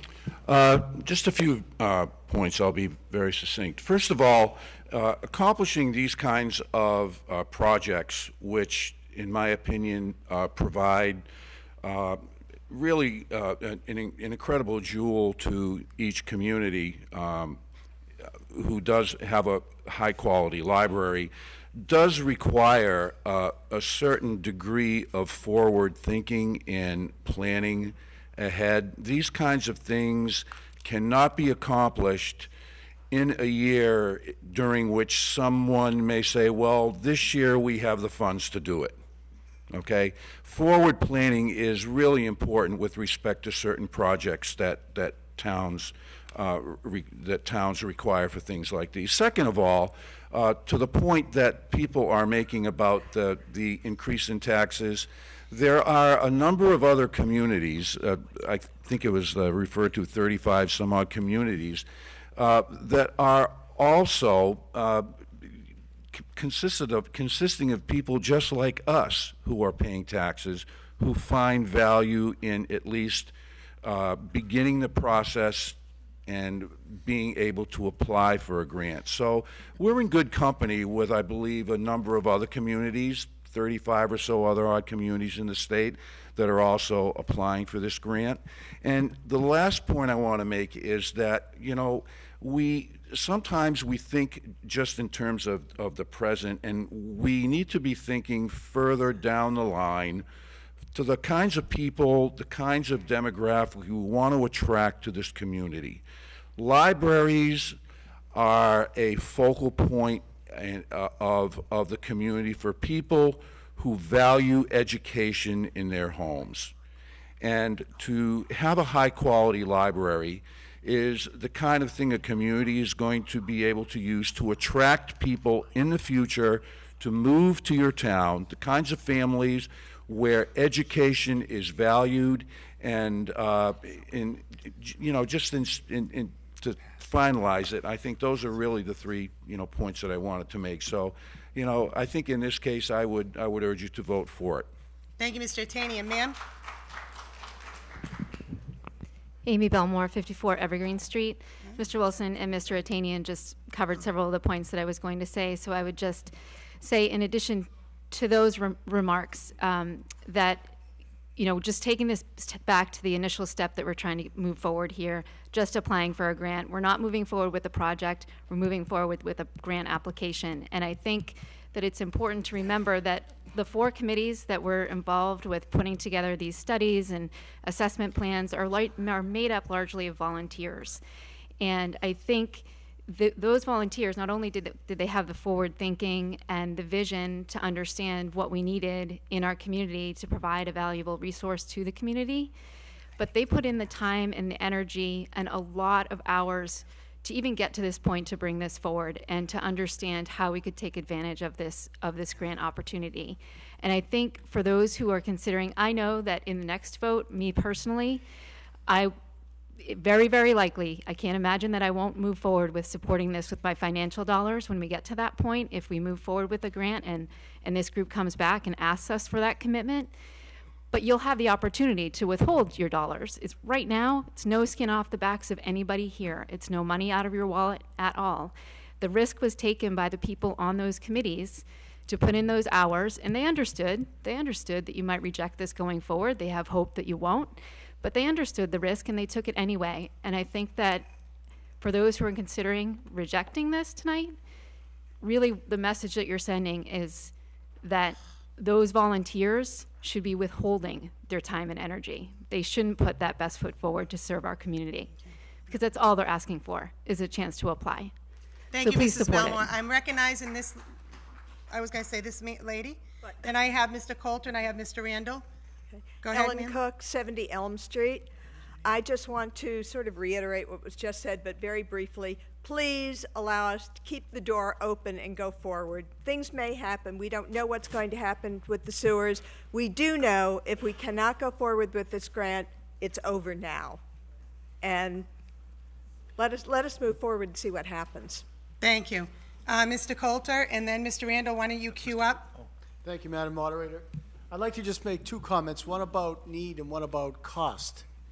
On the need side, I hear from people, particularly parents, every day that their children are studying to the test, to the standardized high-risk test, and that their expansive minds aren't being fully developed in school because they're studying to the test. Our children today are not going to use the libraries of today if those libraries of today don't have the technology that attracts those kids. This project will attract those kids because of the technology, because of the capacity to work with their peers in a social setting, in a social environment. That demonstrates the need. For anybody that says that libraries are outdated, travel around the South Shore and go to some of the newly developed, newly constructed libraries, and they become the hub of their community. The second thing is about cost. There are lots of ways to pay for projects like this that have nothing to do with taxpayer money. If we get this money from the state, it doesn't mean it's the last time there'll be state grants that we can apply for. There are federal grants that we can apply for. Believe it or not, there are many wealthy people in this community that would contribute to this cause. There are many wealthy people in Massachusetts that would contribute to this cause. But they're not going to give money for a project for an old library or to refurbish an old library. They're going to invest in a library of tomorrow that will attract the kids that are going to benefit from that investment. Lots of ways to raise money other than taxes. If we say no tonight, we're saying no to a discussion on how to raise money without raising taxes. If we say yes tonight, as Lindsay said, we get in the game. Do we want to be in the game? Why don't we just, if we're going to go with the path of some of the previous speakers, why don't we just let every building fall apart and leave that problem to the next generation? Because that's what we're talking about here. That's what I hear consistently from some of the people that speak. No, no, no, no. At least if we can get in the game, we can have a discussion about how to raise money outside of the tax basis, outside of the tax levy. Money is raised every day that it's not publicized. Wealthy people don't want to take a bow for donating to a worthy cause. But there's lots of money out there, and I'd be happy to work with the library trustees to find that money without having to tax our taxpayers. Thank you. Thank you, Mr. Calton. Mr. Randall, I wanted you queued. Go. Go. I know, come on. I know. Cue up, Mr. Randall. And then Mr. Creed is next.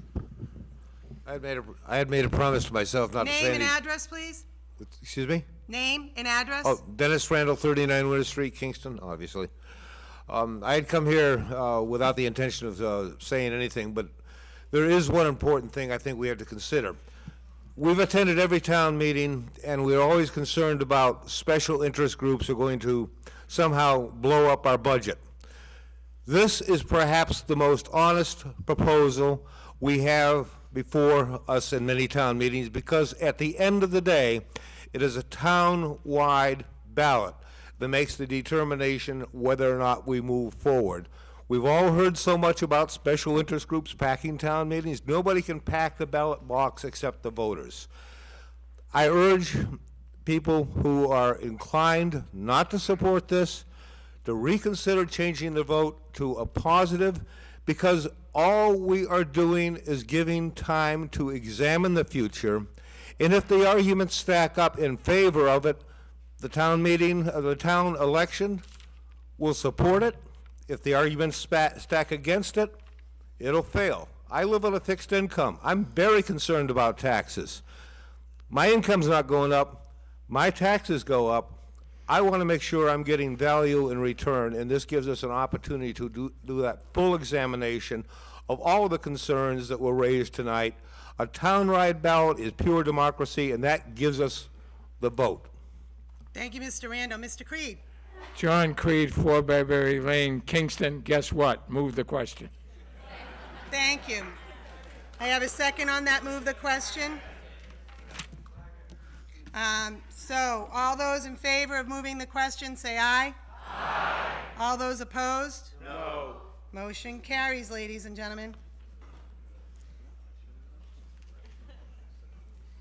Ladies and gentlemen, we'll now take a vote on motion on Article 35. All those in favor say aye. Aye. All those opposed? No. Ladies and gentlemen, the motion carries with minimal opposition. Come on.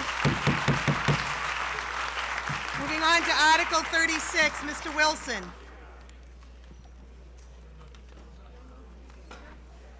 And I hope everybody remains to continue to vote the remaining articles. Yes. I have a motion to reconsider on the table now. Motion to reconsider has been seconded. All those, again, ladies and gentlemen, on a motion to reconsider, a yes vote would reopen debate to discuss it some more, and a no vote would say end debate. So all those in favor of motion to reconsider and open debate, say aye. Aye. All those opposed? No. Motion does not carry. Mr. Wilson.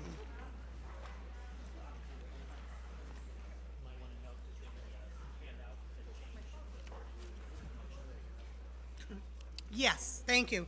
On Article 36, ladies and gentlemen, there was a handout with the revised motion. So if everybody would look for the handout on the revised motion on this one. Mr. Wilson, make the motion. Move that the town appropriate the sum of $125,000 by transfer from free cash for the purpose of contributing to the funding of the removal of the so-called Elm Street Dam, along with all costs incidental thereto, the expenditure of said appropriation or transfer being contingent upon receipt of grants or gifts for the balance of necessary funds via state or federal grant or otherwise to complete said project, and to authorize the Board of Selectmen and Town Administrator to take any and all actions necessary to facilitate said project or to take any other action in relation thereto. Take any other action there, too? Does that need to be there? But that's, okay.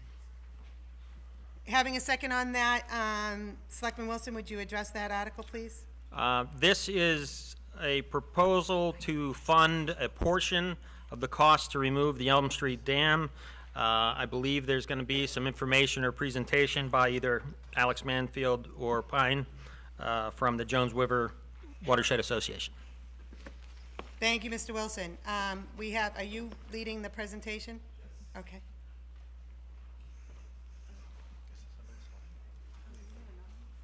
Do you have to bring it all the way down, or can you just bring it partially down? You want us to leave?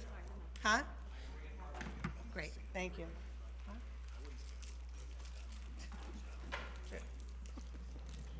Jay's going to be the daredevil.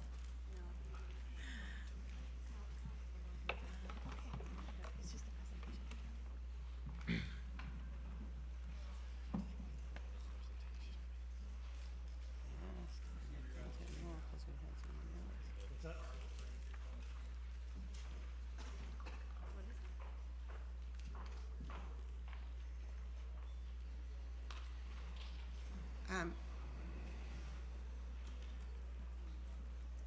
I was going to say, just so you know, the computer's actually blocking the projector screen.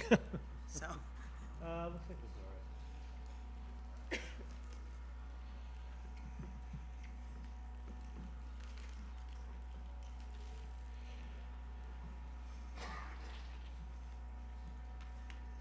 Good. Thank you, Mr. Bott.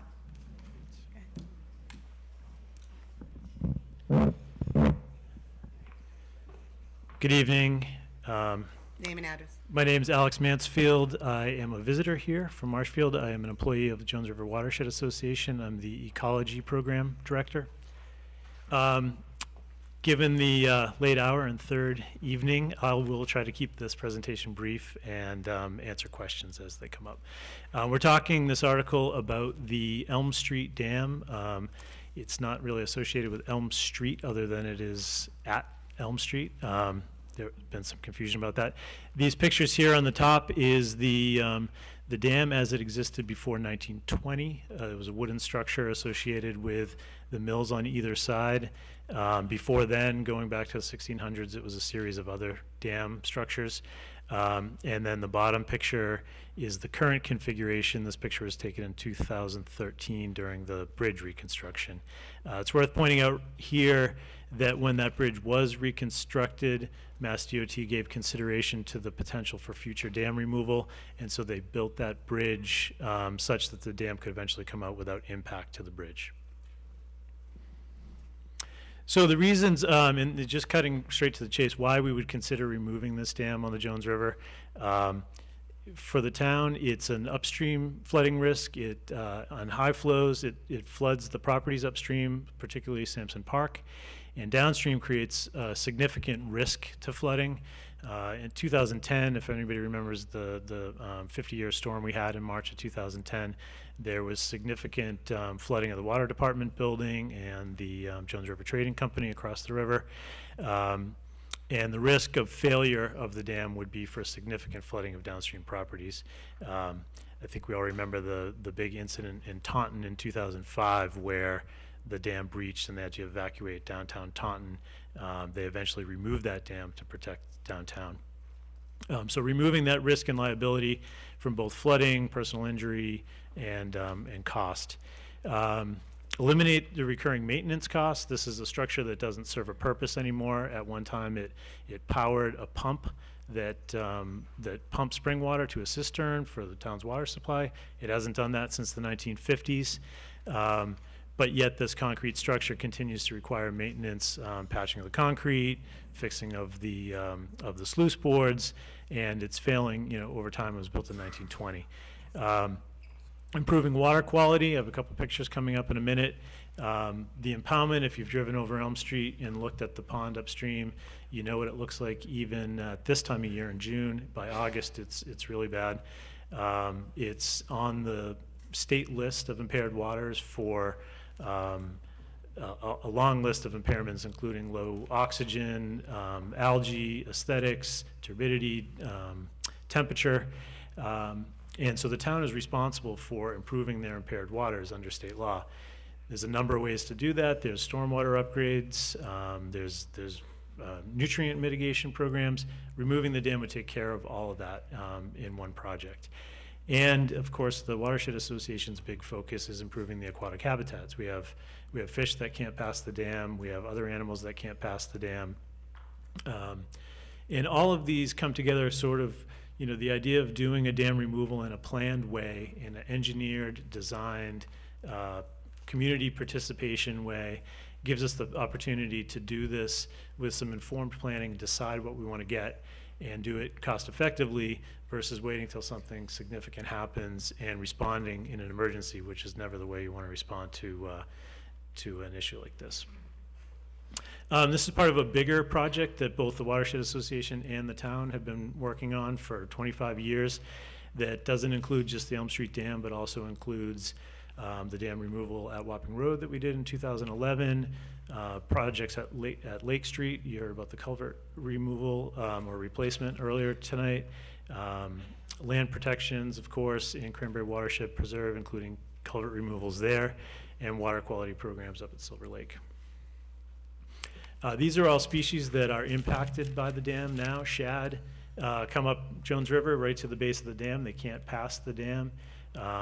They can't swim up the ladder. The only way to improve the shad fishery in the Jones River is to remove the Elm Street Dam. Smelt, Jones River is one of the two biggest smelt runs in the state, the Parker River on the North Shore and the Jones River on the South Shore. Smelt are completely blocked by the Elm Street Dam. They pile up by the thousands at the bottom of the dam. Sometimes spawn successfully, sometimes don't, depending on the nutrient conditions. Removing the Elm Street Dam is the only way to improve smelt habitat in the Jones River. River herring do make it up the fish ladder. We have a big volunteer fish counting program that the Watershed Association runs for the past 10 years or more. A portion of the river herring make it upstream. They do not all make it upstream. Taking the dam out would be a benefit to river herring. The Jones River was recently designated as a cold water fishery resource for eastern brook trout, that's native trout. And especially exciting about that is that we have sea run populations, which are very rare. Really only Red Brook in Wareham and the Jones River have these sea run populations. Trout will occasionally swim up the ladder, but mostly they don't. And American eel are mostly make it past the dam because Division of Marine Fisheries has a counting program where they count them, then pick them up and put them over the dam.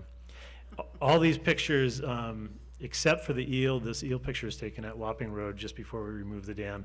All the rest of them are taken right at the Elm Street Dam. And so these are the species that we have in the river, whether you realize it or not. I mentioned the water quality issues. This is two pictures of the site. The one on your left is the looking upstream at the impoundment. That was a couple years ago, but it's very typical of summertime conditions with algae, hot water, low dissolved oxygen, not very suitable for aquatic habitat. And then this picture right on top of the dam, you can see what the water quality looks like. Removing the dam would turn it back to a flowing river. These water quality issues would go away. If you've seen the Wapping Road Dam removal site that we did, you see that it used to look like this. Now it looks like a clear flowing river. I mentioned the flooding. This is a picture from 2010. This is about half of what a 100-year storm would look like. So about twice as much water. There's about, you can see about 2 feet of water up against the water department building door there. Twice as much water would be 4 feet, and up against the new bridge. Taking the dam out would make the river flow past this without having those flooding risks. The dam is a regulated dam by the Office of Dam Safety. Its current condition, it was inspected in 2005. It was listed as in fair condition, which is a step above poor, but still fair, which means that it has significant deficiencies in structure, and potential other deficiencies could occur, especially in storm events. It's a significant hazard dam because it has properties and roadways downstream. So we're in this situation where it's a significant hazard in fair condition. If it moves to poor condition, the state starts to mandate that the town take care of it, and with frequent inspections and mandatory upgrades. Also, it's worth mentioning that this article is about pursuit of grant funding to do the dam removal. Once a dam moves into poor condition and is under state regulation and enforcement, grants are off the table. The federal agencies will not fund a project that is already under enforcement. Very quickly, just to point out that this is not something we came up with last week. We've been working on this for over 10 years. Our focus had been at the Wapping Road site initially because we knew our gains would be small working on Elm Street initially. We waited till we finished that project so our gains would be better at this site. There's a lot that goes into the design piece. This project, if approved, if funded, would probably take 2 to 3 years to actually conduct. That's mostly engineering studies and permitting process. The actual construction piece would take about 6 weeks of work. In fact, we have very short windows to work in the river because of state regulations. So, so there's the sediment components and all that design piece that we would want everybody to be involved in. Fortunately, when the bridge was being reconstructed and they pulled the boards out of the dam and drew the pond down, Google Earth happened to do one of their aerial overflights. And so we have a great real aerial photo of what it would look like with the pond drawn down. And you can see that we'd have a river here instead of the pond. And so it wouldn't be exactly like that, but more or less gives you the idea of what would happen there. As I mentioned, this dam is a historic site. It's been dams going back to the 1600s. The present one is a concrete dam from the 1920s. It's not necessarily a historic structure, but it's certainly a historic site. This project would certainly take the time to recognize the whole history of the site. That's really critical to Kingston's history. So our goals are to turn it into a free-flowing river again. This is the Wapping Road Dam site just upstream. The concrete dam in the river prior to 2011, and then immediately after removal, this picture was also taken in 2011. It's much more grown in now with native vegetation. That's it. Thank you, Mr. Mansfield. Is there any discussion? Ms. Fury? I just have a few questions. Based on the Stantec report, can you have any idea how much of the grant funding we'll get? Because the report says the cost of this could be upwards of $750,000, and that's if everything goes well. If not, it says other factors could substantially increase the cost of the dam removal. So that's my first question. Can we have an answer to that first? It might be easier if we do that, Mr. Mansfield. Sure, thank you. The report that Ms. Fuhrer is referring to, the selectmen had asked the state Division of Ecological Restoration in 2014 if they would be willing to hire an engineering firm to do a reconnaissance survey of the site to get a sense of what could happen here. The Stantec Engineering was the firm that was hired, so the Stantec report that she referred to had some cost considerations in it. We worked with Stantec in the grant development, and because they've done some work since then, that number's come down a little bit, but it is, the total Elm Street project would be in the range of about $650,000. And the expectation or the request from the town is for $125,000 of that $650,000. Other funding would come from the state and from private funding that the Watershed Association has found. Thank you, Did I Ms. answer the Fiore. question? If you're saying that $125,000 is the only obligation by the town, because that's okay. Because to repair the dam is about $50,000, but you talk about this as a long-term plan. The presentations I've heard have all said that this is to help to get the fish to Silver Lake, ultimately. To get the fish to Silver Lake, there's a couple of other obstacles besides the dam. One of them being the Silver Lake Dam with Brockton, and unless Brockton relinquishes their desire for Kingston's water, that's not possible. And second, just where, what is it, 3 rivers meet, Pine Brook, Barrows Brook, Jones River, where all those can come together, the vegetation is so thick you can't even see the river. So my question is, those are other obstacles besides the dam, and the biggest one being the Silver Lake Dam. If that's not resolved, none of this is going to happen to get to the ultimate goal. Is that right, Mr. Mansfield? I understand your question, and in terms of river herring, that's correct. Our goal is to get river herring into Silver Lake, and we are working on that project at Forge Pond Dam, or Silver Lake Dam, and the Lake Street Culvert just downstream from it. In fact, the Division of Marine Fisheries, the status of that project, not to get too far off track here, but the status of that project is the culvert has a 90% design. A fish ladder for that dam is at about 90% design. The Division of Marine Fisheries has committed to putting a fish ladder in there. They've sent a memorandum of understanding to the Mayor of Brockton as of last week. And we've been working with the Brockton Water Commission on installing that. You're correct that the flow, more so than the structure, is the big issue, and that's probably what we spend the majority of our time working on. So that is the long-term goal. The other species I mentioned, smelt, shad, eel, all critical species in the Jones River, will never make it to Silver Lake.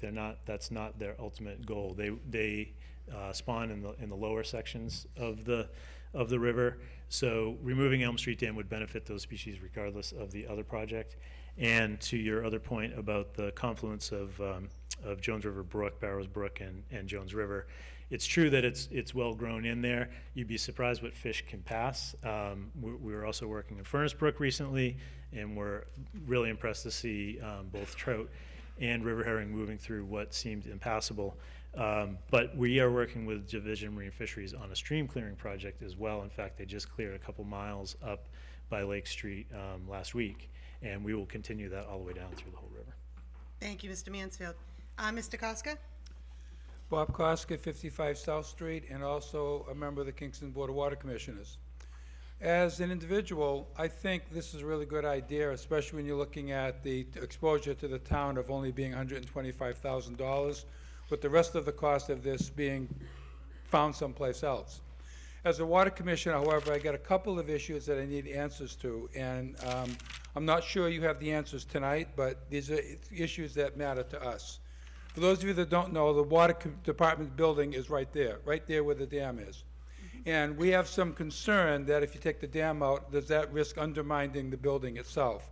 We would need engineers to tell us specifically and definitively that it would not impact the building for us not to stand against this. The second issue is we have a staff in the Jones River just downriver from the water department that we monitor regularly because our ability to pump out of the Jones River watershed, which is where most of the wells in the town of Kingston are, is impacted by how much water goes past that shaft.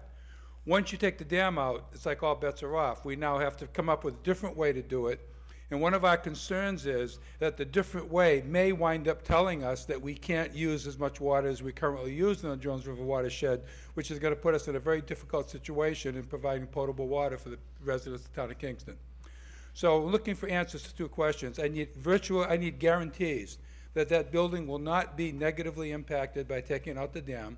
And the second thing is we have to figure out a way where we can monitor the river flow in a way that is not going to negatively impact our ability to provide potable water for the town of Kingston. Mr. Mansfield, can you address those? Yeah, thank you, Bob. I'll actually take the second one first because I think it's a little bit easier to answer.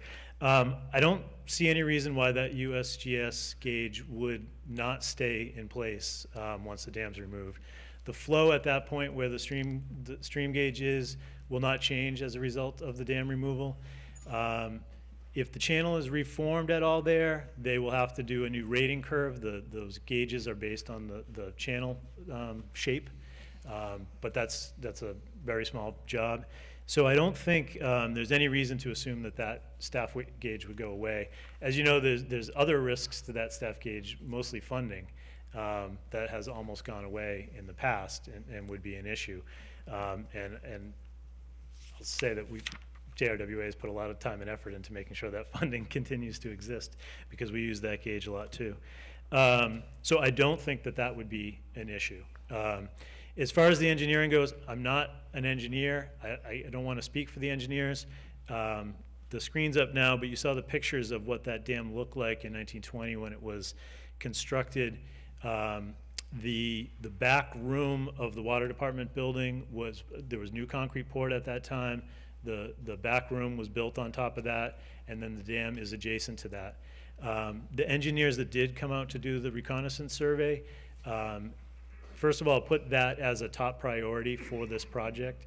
So they said, their concern was this project would need to address how the dam could be removed without impacting the foundation of the water department building. So, however, it's the engineering, the actual engineering that's part of this funding request that would determine how that's done. So I can't give you that guarantee because there's no engineering plan to show you at this time. But it was it was a criteria of the project that it would not impact the building. Their feeling was it was just a matter of how you engineer it.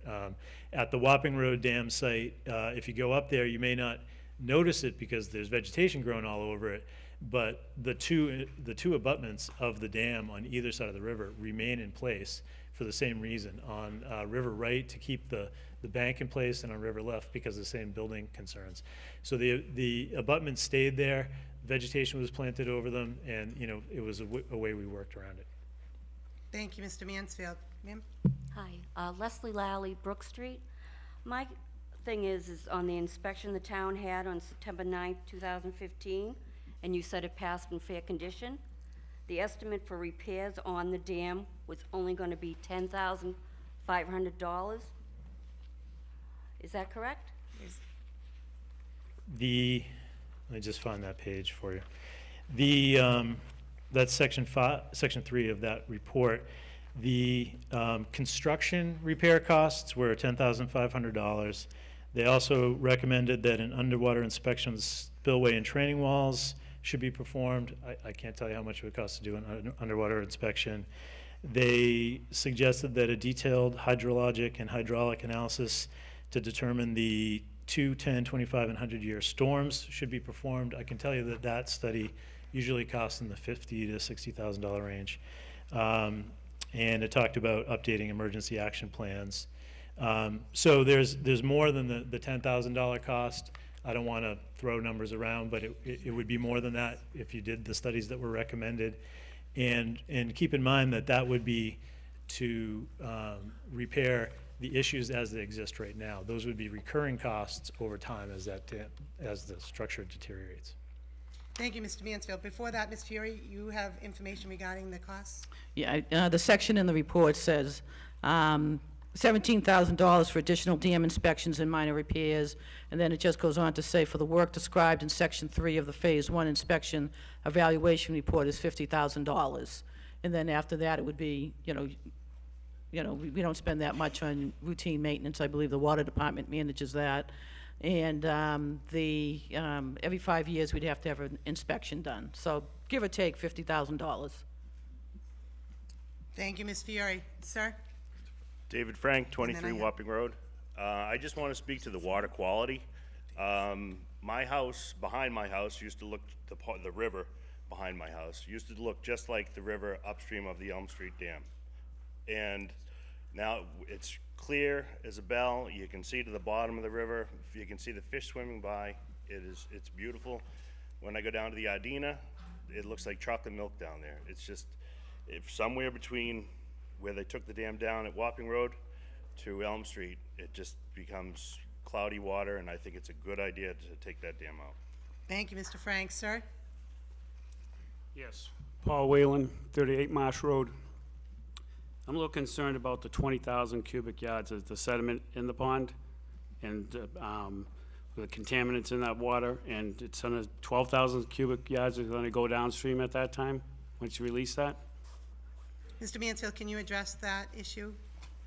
Yep, so just to clarify that, yeah, the Stantec inspection report talked about, these dam removals, there's a lot of sediment that gets built up behind the dams. And so if you, when you take the dam out, the sediment wants to move downstream. If you've seen some of the big dam removals out west, they just blow it up and all the sediment goes downstream. There's a couple new studies. We've done more work since that report was released. They have, the number you're quoting is correct for the amount of sediment that's in the impoundment. They're saying now that it's about 3,000 cubic yards that would actually be in the channel that could get mobilized and moved downstream. And so what we would do is a sediment management plan and address how that would move, whether that would get dredged out of the channel and moved off to the side before the dam comes out, or whether it's acceptable for it to go downstream. That's part of the early studies that go into the design phase. For example, at Wapping Road, we had very similar sediment right up behind the dam. And based on the design they came up with there, we removed exactly 0 cubic yards of sediment. They dredged and used the sediment to reshape the banks there and replanted it so none of the sediment had to come out off-site. I would imagine a similar approach would happen at Elm Street, but that's all part of the design. Okay, one other question. Thank you, Mr. Whalen. Good. One other question was, they're talking about bedrock, not making it possible for the fish to make it upstream as well in that? Right, again, in the more recent studies, so we had Stantec and Smith College spent the last year doing some more work there for us. And based on the DOT bridge construction designs, we was fortunate they did that project and they did probing and borings of what the bedrock looks like under the bridge. And so their determination at this point is that fish passage would be fine under the bridge. Okay, thank you. Thank you, Mr. Mansfield. Mr. Bonsack? Peter Bosworth, 33 Farm Estates. I haven't really been following this too much except for what I just read and heard tonight. My concern is after listening to the water commissioner, well, this dam has been there close to 100 years. I'd imagine the same problems most likely have been happening. What he said, I believe he said the smelt couldn't get over it anyways. Is that correct? Smelt can't pass this dam, correct. I can't hear you. Smelt cannot pass this dam, that's correct. Okay, so the smelt has been passing that dam for close to 100 years then, right? That's correct. Yeah, probably since 1920 Okay. when it was built. My concern is we got a water commissioner here that's been here a long time, expertise in it. I'd like to have him get his guarantees before anything is done, because if it could possibly affect our water supply, I think it's a little more important for the people, the residents of Kingston, to make sure we have the water we should have. So if this could be put off for a year, and vote no tonight and see, because it doesn't say anything here about time frame on when these grants they're going to be applying for happen. So if our water commissioner says he wants something, a guarantee, I believe him. I'd like to have everybody else think of that before they vote. Thank you. Thank you, Mr. Bonsack. Sir? Yes, Donald Hill, 60 Elm Street. I've been to the presentation that Mr. Mansfield provided a few months ago. He invited all the town residents to. And I was very impressed, and I support all the measures they've taken. If you look at the pond on Elm Street adjacent to Sampson Park, it's deplorable. Nobody would want to bring their children to that park and sit at the picnic bench. Besides the appearance, the idea of mosquitoes and bug infested on standing water is just unacceptable. So I would support this motion, and I hope it goes forward, and hope you can approve it. Thank you, Mr. Hill. Mr. Hollow? Daniel Harlow, 31 Howlands Lane. Mr. Mansfield, quick question for you with regard to the dredging that might possibly have to take place. Was that included in the $125,000, or is that something in addition to? It's part of the total proposal for funding for. Okay. Yep. Okay. Yep. Thank you, Mr. Hollow. Mr. Guidoboni? Mark Guidoboni, 15 Old Orchard Lane, also chairman of the Kingston Waterfront Committee. And the Kingston Waterfront Committee voted unanimously to support this initiative, conditional on provisions being made for the fish that currently spawn behind the dam at this time, which I assume is part of the fishing study that you've done. We just want to make sure that there are places for the current fish population to spawn between now and when Silver Lake is available. Kingston Waterfront Committee is 100% in favor of this because of the added fishing resources, recreational resources in the bay, and the recreational resources of the river. Thank you. Thank you, Mr. Guidoboni. Mr. Bois? I'd just like to, Pine du Bois, 93 Elm Street, and also with the Jones River Watershed Association as Executive Director, address the concerns of Mr. Bonchek only briefly. The smelt, in fact, in the Jones River were the greatest fishery of the Jones River 100 years ago. And you can verify that by looking in the State House reports from the Division of Marine Fisheries.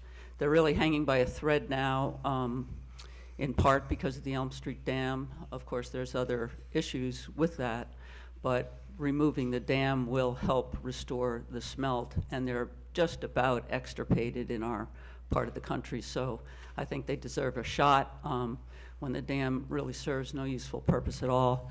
And as to the water department, I think we just spent $250,000 repairing the rot under the water department because the water is piled up so high next to it. When we say that there will be, $125,000 here asked for from the town, that's it. Once you do that, you have no more risk of liability, you have no more rot in the building. My commitment as somebody that lives on Elm Street would be that we would not do anything to interfere with the current operations of the water department, their love and tender care of that building, and we would like to see them there for another 100 years. This dam removal project will not adversely affect that building. Thank you, Mr. Bois. Any further discussion or questions? Seeing none. Ladies and gentlemen, all those in favor of Article 36, say aye. Aye. All those opposed? No.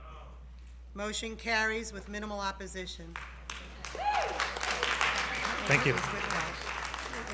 Article 37, wireless communication facilities lease.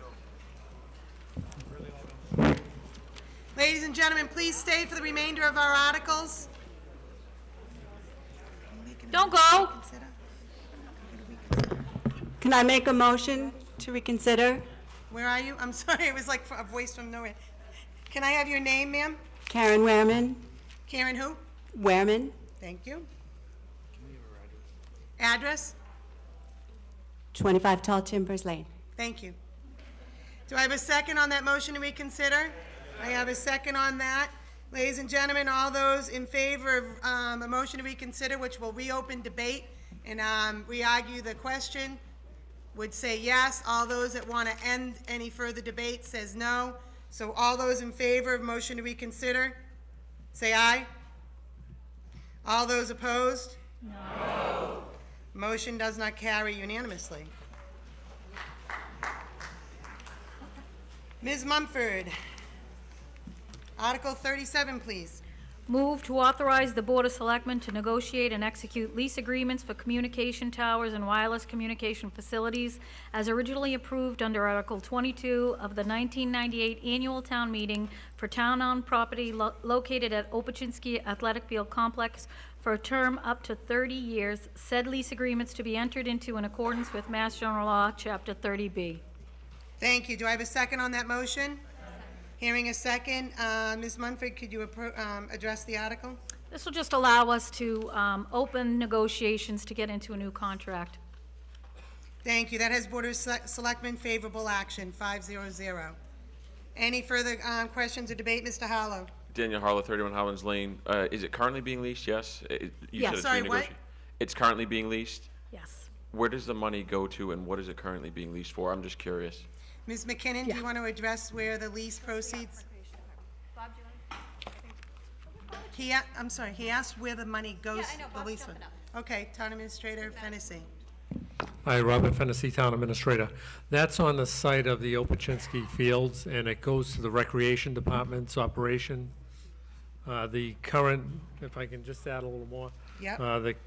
It was bid out, and the highest bid was American Tower, and it'll bring in $32,253.98 per year. We'll be negotiating between a 20 and a 30-year lease. Mr. Harlow? I'm just curious, is that consistent with what other cell phone towers are going for in the area? It is. Okay. Yep.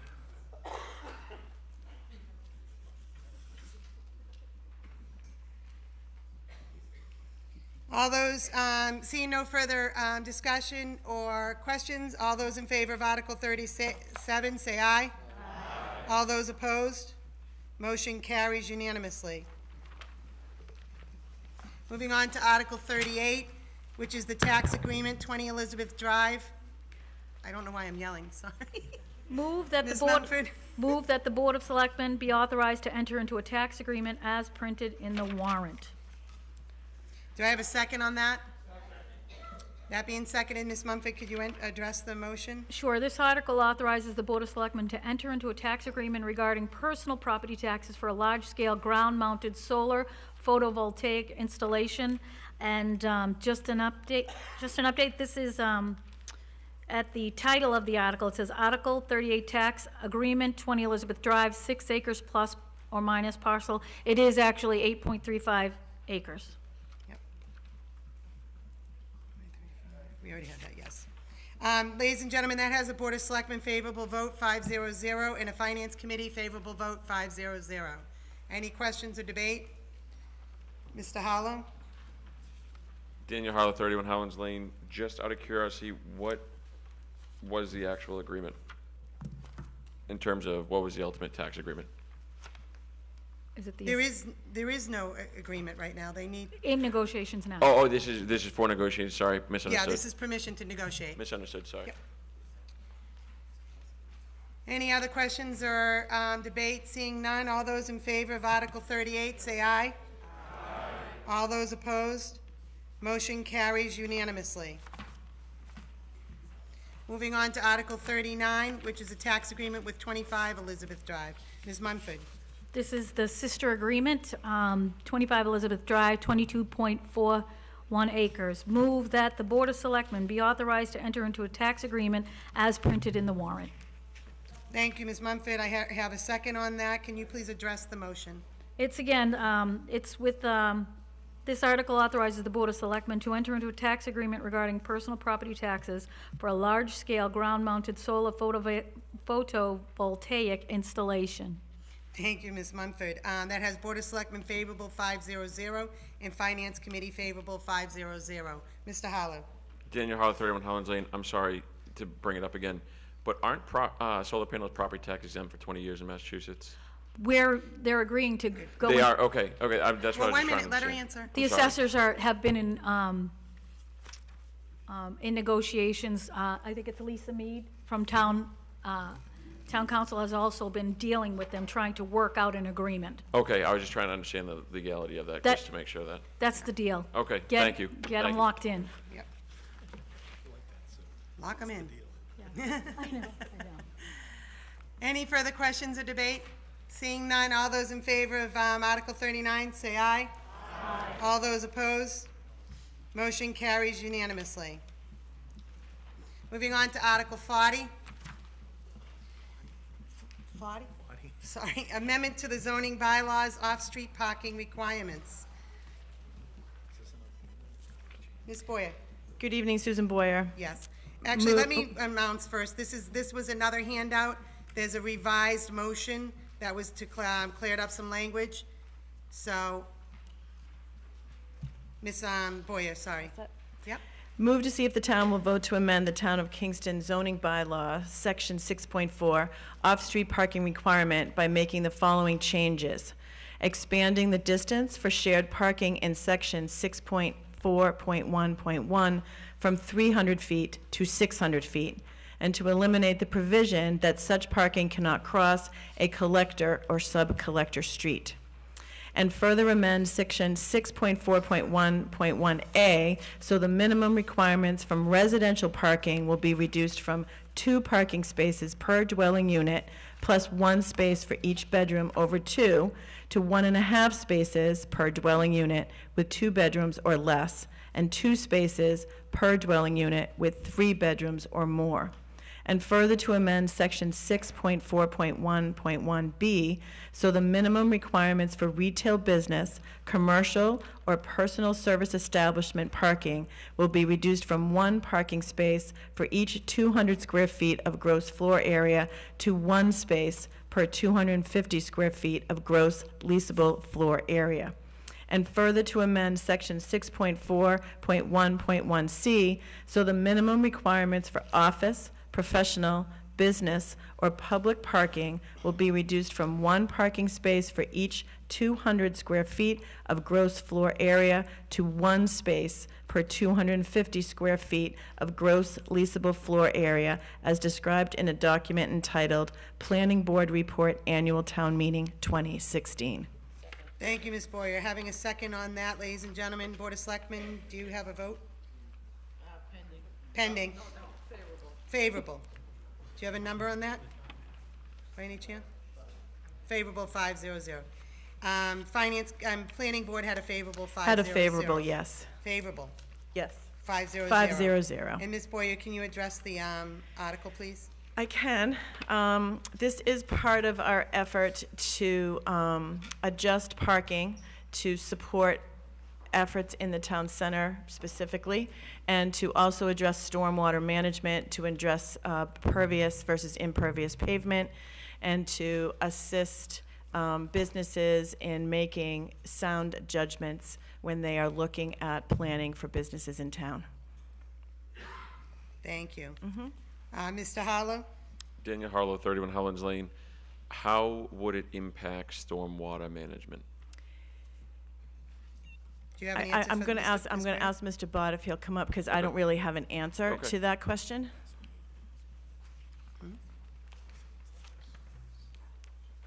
Mr. Bott? Tom Bott, Town Planner, Kingston, Mass. For every bit of pavement there is out there, we have to deal with stormwater management. So the less parking spaces there are, the less stormwater management we have to do. For every parking space you build, you've got to have some sort of function for drainage for dealing with that stormwater. Particularly in areas of the town center, the south part of Kingston on 3A, where you've got minimum sites and things like that available. The less parking you have, the less stormwater you have to deal with. That's as simple as that. Thank you, Mr. Bott. Mr. Harlow?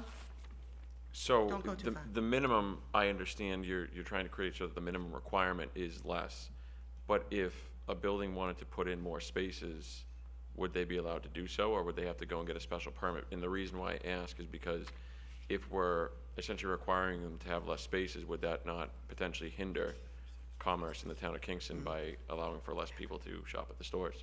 Thank you, Mr. Howell. Mr. Bott, can you address that? These are minimum requirements. Minimum requirements so buildings could, building owners could build more. Yes, anyone who has a plan that they're going to put together comes to the planning board. The planning reviews the site plan to determine the parking spaces, the parking configuration, and things like that. Mr. Bonsack? Peter Bonsack, 33 Farm Estates. Now, so this is not just for new construction. This is basically said for downtown. Zoning is not retroactive, so this would be for new uses. But if you have a new use in the town center, then it would require that. But you don't go back and reduce spaces for existing uses, only for new construction for new uses that come in. So if you wanted to put an office building in the town center, you would be eligible under this new parking regulation, which require less parking spaces than currently, and make it easier for people to develop. Okay, thank you. Thank you, Mr. Bonsack. Any other questions or discussion? Yes, Mr. Pike? Carl Pike, Shore Drive. I'd like to know why, if this is basically for business and commercial, we're changing the residential. Anybody that lives down in Kingston Shores or Rocky Nook knows that parking is always an issue. It's my understanding that we have an overnight ban on overnight parking, but it seems to be seldom enforced. And I'm concerned that reducing the residential requirement means that we'll have even more parking situations down there. Thank you, Mr. Bott. Can you address that? Yes, as I mentioned, the zoning is not retroactive, so it will not allow people to reduce parking spaces. If someone was to build a new development, it would be subject to those parking spaces. But this doesn't deal with enforcement. It doesn't deal with those existing parking configurations in Rocky Nook.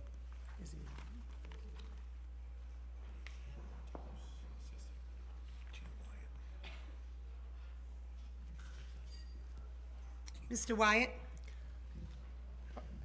I have a question about the residential use. Could you explain a little bit more about that? Are you saying that 2 bedrooms or less, and it would minimize what you allow parking at private residence? Yes. Mr. Bott? If you were building a single-family residence and you have a 1-bedroom place, you're going to have 2 spaces. If you have a 2-bedroom place, you're going to have 3 spaces. If you build multifamily, so if you build 10 units, you build a 10-unit apartment complex, and there are 1 bedrooms, you would require to have 15 parking spaces rather than 20. So the numbers round up for a single-family residence, but for a multifamily, for apartments such as in the Kingston Town Center apartments and things like that, they would have a lesser parking configuration based on whether there was 1 unit or 2 units. These numbers are the same numbers that we voted a few years ago in the 40R development for both residential, for commercial, and for business. So it's a cap, I mean, it's a minimum, not a cap. It's a minimum, that's correct. Thank you. Thank you, Mr. Wyatt. Any further questions or discussion? Seeing none, all those in favor of Article 40, say aye. Aye. All those opposed? Motion carries with 2/3 vote by voice count. Moving on to Article 41. Article 41, amend to the general bylaw, Chapter 6, Public Peace and Safety. Article 2, Public Drinking. Ms. Fiore. Move to amend the Town of Kingston General Bylaw, Chapter 6, Public Peace and Safety, Article 2, Public Drinking as printed in the warrant. Hearing a second on that, ladies and gentlemen, Board of Selectmen has a 4-0-1 favorable action. Ms. Fiore, can you address the article? What this article does is it allows, oddly enough, public drinking on town property. We have and this came about because we have an organization in town that wants to run a waterfront festival at Gray's Beach. We look into this and find out that you can't drink publicly on Gray's Beach because it's a town-owned property. So this is what this article does, and it just doesn't apply to Gray's Beach. It will apply to any town-owned property, but it also adds the restrictions that it has to be approved by the Board of Selectmen and/or the entity in charge of that particular property for the town. So it's just not a carte blanche. You still have a process to go through to get permission to have a public drinking, supervised. Thank you, Ms. Fiore. Ma'am? Dawn Richardson, 7 Bay Breeze Way. I'd like to ask the town to not vote in favor of this. It's going to impact places where people live. And just because one organization wants to do it, I'm just afraid we're going to open up something that we're just not ready to take on. Thank you. Thank you. Mr. Harlow? Daniel Harlow, 31 Howlands Lane. Why wouldn't that why are the changes required for this? Isn't Grays Beach considered a park? And in the old language, it looks like any park is part of that. So why would the change need to be made to municipal property? It's, 1 second. Is that?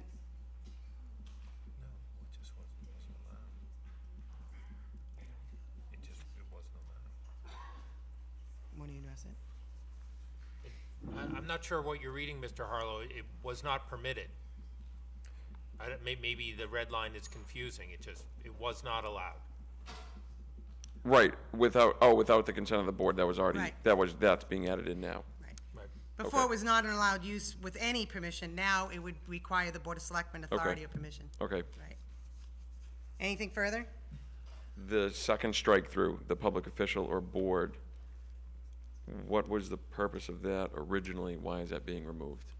Again, I just- think just more understand. just kind of grammar. It was kind of, we wanted to separate it into private and public. Okay, that's what I was just So making sure. Yeah, to make sure it's two separate, public property, selectmen, private property, person in charge.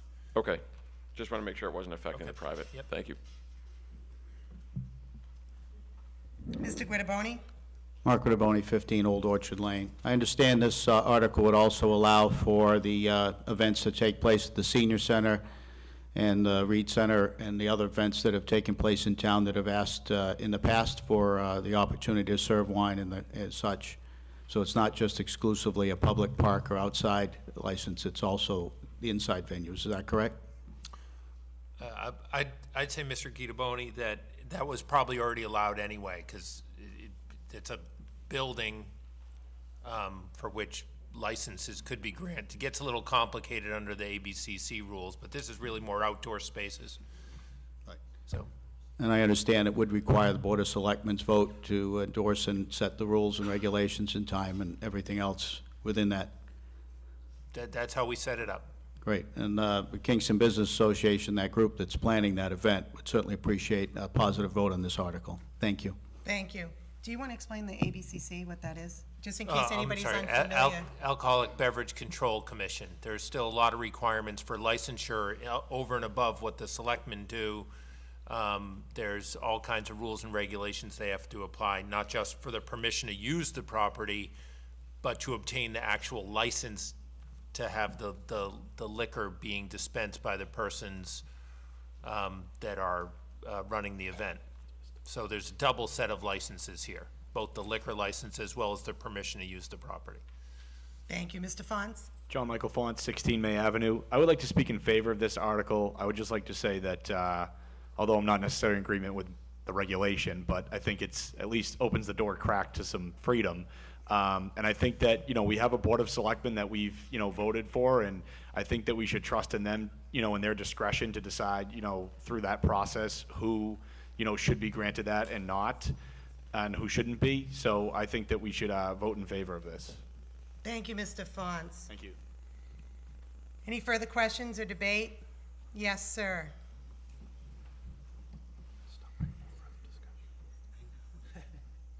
Adam Manor, 227 Main Street. Maybe this is just a procedural question, but say we want to have a little neighborhood block party and use the town green because that's my neighborhood, that's where we live. Would we just go to a Board of Selectmen meeting, go to the public forum, ask for a vote to approve that we have a block party, say July 14th, and want to have beer for 21 and over? Or what's the other procedures around getting approval? Well, one Yeah, second. Does so- that even fall into this article?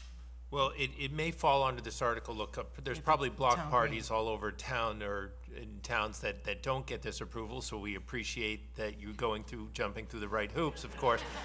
But yes, I mean, the selectmen green would be town will be developing, or any public way.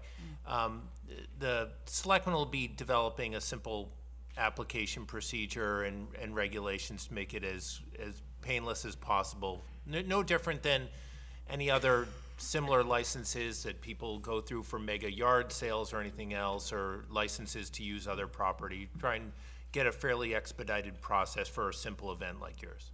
Thank you. Thank you.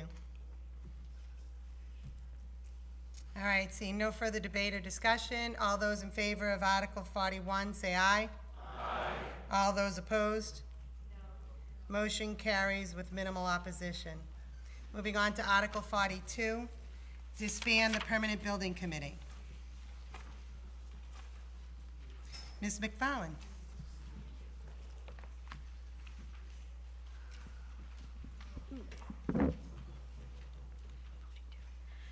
I move that the town vote to disband the Permanent Building Committee as established under Article 23 of the 1990 Annual Town Meeting and amended under Article 23 of the 2011 Annual Town Meeting. Do I have a second? Hearing a second, ladies and gentlemen, Board of Selectmen voted favorable, 5-0-0. Ms. McFarland, can you address the article? Yes. The Board of Selectmen was asked by the building inspector and Permanent Building Committee member Paul Armstrong to put this article forward to disband this committee due to the fact that the function has actually been taken over by the facilities manager and because of the committee's inactivity. From 2013, in October, there have only been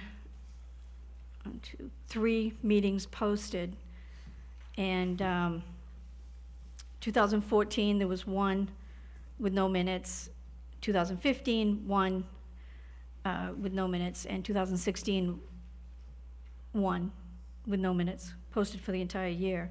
And again, we now have a facilities manager, and he's taken over the responsibility of that committee. Thank you, Ms. McFarland. Any questions or discussion? Seeing none, all those in favor say aye. Aye. All those opposed? Motion carries unanimously. Moving on to Article 43, disband the Audit Committee. Ms. McFarland. I move that the town vote to disband the Audit Committee as established under Article 15 of the 1994 Annual Town Meeting and amended under Article 30 of the 1995 Annual Town Meeting and Article 29 of the 2001 Annual Town Meeting. And do I have a second? Hearing a second on that, ladies and gentlemen, Board of Selectmen voted favorable, 5-0-0. Ms. McFarland, address the article? Yes. For one thing, we have a professional audit firm that handles the town's audits. And again, this committee has not met since 2013. 2012, there were no meetings, and back to 2011, there was an agenda posted for March, but there were no minutes posted since 2011.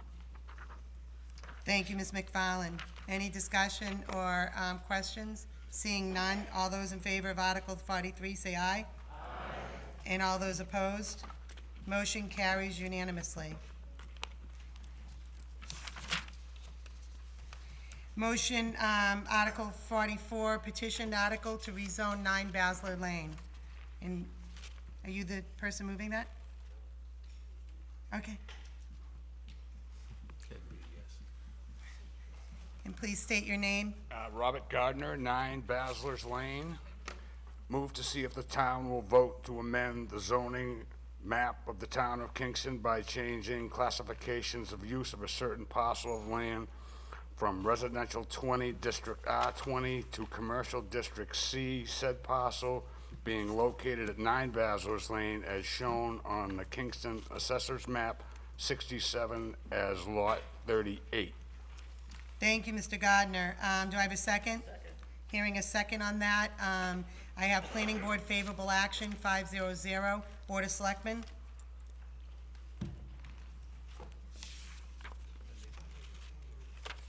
All right, Mr. Gardner, the Board of Selectmen would like to hear from you. So could you please address your article, telling us why you would like it to pass? That's for potential business possibilities in the near future. Okay, just into the mic, sorry. Potential business possibilities in the future? Correct.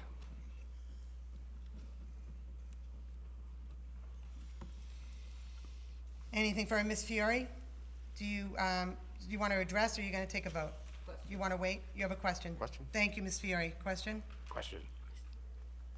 I was just wondering if someone could explain what changing from one classification to the other does. What is permissible if this change goes through?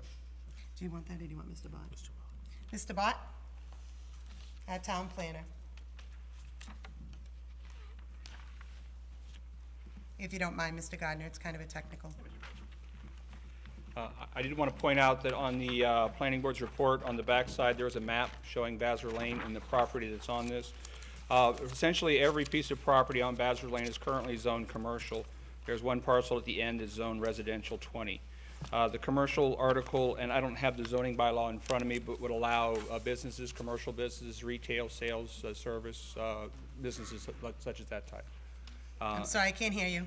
It would allow retail business, service businesses. I don't have the whole zoning bylaw in front of me, but those are the type of business you would typically see. And as I said, the entire street is commercially zoned already. Mr. Gardner came to the board and asked to change it in case he wanted to start a business rather than just start a business in the district with probably nobody noticing it because it's the end of a street that looks commercial to start with. Thank you, Mr. Bott. Ms. Fiore answers your question. Mr. Harlow. Daniel Harlow, 31 Howlands Lane. My question is with regard to, I believe if my memory serves me correctly, at the town meeting in February, there had been a discussion about a property changing from, changing its district, its zoning, and the members of Tarkhill Road who were against it were saying that they'd never been notified and that it didn't have to go in front of the town meeting, it really just had to go in front of the planning board. If, again, that's, if my memory serves me correct, my question is, why does Mr. Gardner have to come in front of the town to get full town approval? Why could he not just go in front of the planning board as the South Shore Medical, I believe, did, when they wanted to rechange their zoning for the parking lot? To change zoning, it has to be voted at a town meeting. That's required by our own bylaws. That's actually state law, right? State law. State law. Even changing a map the zoning map designation, which is a subset of the zoning bylaws, requires a 2/3 town meeting vote. Is that what happened at the February town meeting with regard to the South Shore Medical? Okay. Yep, that's why they were here, and they asked for a zoning change, and it required the same vote. Yep. Okay, and I'm not trying to get off topic here, but what was the whole discussion about the planning board and town members not being notified, the Tarkhill Road? Well, that's a whole different case and a whole different matter. Oh, I If thought you're that- asking on this one, Well, I'm trying to understand- were the local residents notified? Is that what you're asking on this case? Yeah, so I'm trying to. Because it's this article we're talking about. Right, and Yep. what I'm trying to understand is, are the rules being applied equitably to Mr. Gardner as they were to the South Shore Medical? I just want to make sure. Yes, the same procedure is being Okay. followed. Yep. Anything further, Mr. Harlow? Yes, again, I'm not trying to be a stickler, but is there a quorum here? Too late to call it. The article's already on the table. Oh, okay, okay. You can call it at the end, but I would guess that yes. Would be just my guess, but you can call it after this article. Ms. Dubois? Yes, thank you. 93 Elm Street. I noticed, I had to run out and get the little map, because I wasn't sure where 9 was, but it's right next to Pawtuxet Park. And I'm wondering if we can get any more clarity as to what kind of business we're proposing to put there that would be commercial, and, you know, in order to assess whether it would have any sort of adverse impact on one of the first parks in town. No, I don't know what business it would be. Probably be run out of the 2-car garage, but that's where the potential business, that's where the business line would end, at Pawtuxet Park. But have you told us what business it is? I'm sorry. I had to go out for a Well, it'd be minute. rezoned for all businesses that are allowed under that new Correct. district. So he wouldn't be limited to anything. He would be limited only to those under the new district. Which That's didn't have- scary to me. Well, it's retail service, there's, wait a minute, I might have the bylaws actually here. Can we move the question? You're not recognized, sir, we're in the middle of sorry. something. Okay? Okay. Tom, do you have the bylaw? Look at Google. But I would like to note that there are very few businesses that are allowed by right. Most businesses in the commercial zoning district require a special permit from the planning board. If Mr. Gardner was to apply for a business under the zoning bylaw, it would have a hearing from the planning board. Unlike a zoning change, when you do a special permit from the planning board, Notice goes in the newspaper, notices goes out to all the abutters within 300 feet, including the town of Kingston. Thank you, Mr. Bott. Thank you. Mr. Fons, move the question. My apologies for the intrusion. I would just like to say I am in favor of Mr. Gardner having his freedom as an American citizen, and him running a business doesn't scare me. So I would say I'm in favor of it, All right, and move the question, please. You can't move the question, you made a comment, but if you sit down, I'll sorry. see no one else. Is anybody, you guys are gonna get up? Huh? Okay, then Mr. Atanian with a question. Dana Atanian, 7 Clearing Farm Road. I just wanted to know out of curiosity if this would be considered spot zoning and whether or not that is appropriate or illegal. Just a interesting question. Mr. Talaman, can you Yeah, address everything else? first of all, it does not look like spot zoning to me. It looks like an extension of an existing commercial zone. Those are generally not viewed as spot zoning. Second, the Attorney General, you could probably count on one hand in the last 15 years when they have found spot zoning at that level of review. Generally, the claims of spot zoning come up in private disputes, but looking at the great number of spot zoning cases out there, this just isn't it, because it's tacking on. If it was a donut hole in the middle of a residential district, I might think a little differently, but this isn't that. Yep. Ms. Fiore, and then Ms. Altair? I was just going to move the question. Okay, well, we'll grab Ms. Altair because she's standing there, and then we'll move, I then we'll just be had a done. question. Since Patuxent Park is such a little gem, and that parking circle, which is where this... I can't hear you, you need to, like, yeah, go like this with it. Yeah. Sarah Altair, 41 Landing Road. It looks from the map as if this property is right on the little circle that gives us access to Patuxent Park, which is a public park, a wonderful little gem. And I'm just concerned that if this is zoned commercial, about how much of that parking space on that circle might be taken up by a business. Mr. Bott, can you address the use of a public way for commercial parking?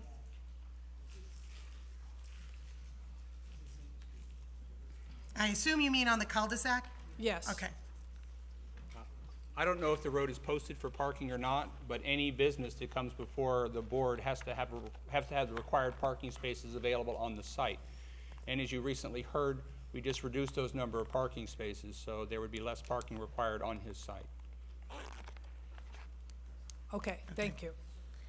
Thank you, Mr. Bott. And ladies and gentlemen, the Board of Selectmen have voted favorable. And is that a 5-0-0? And that would be a 5-0-0 vote on that. So all those in favor of Article 44, say aye. Aye. All those opposed? Motion carries with a 2/3 majority on a voice count. Thank you. There is none? Are we sure on that? Well, Mr. Harlow, we don't need to raise your quorum question because I've been informed that there'll be no motion on Article 45. So, if we can now move on to motion to adjourn. I have a second.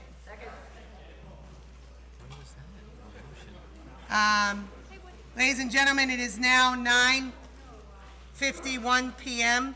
We beat all odds to finish before 10 o'clock. I'd like to thank everyone for being here and participating, and also thank all the checkers, the tellers, and all the people that assisted us with moving this town meeting along. So thank you, everyone.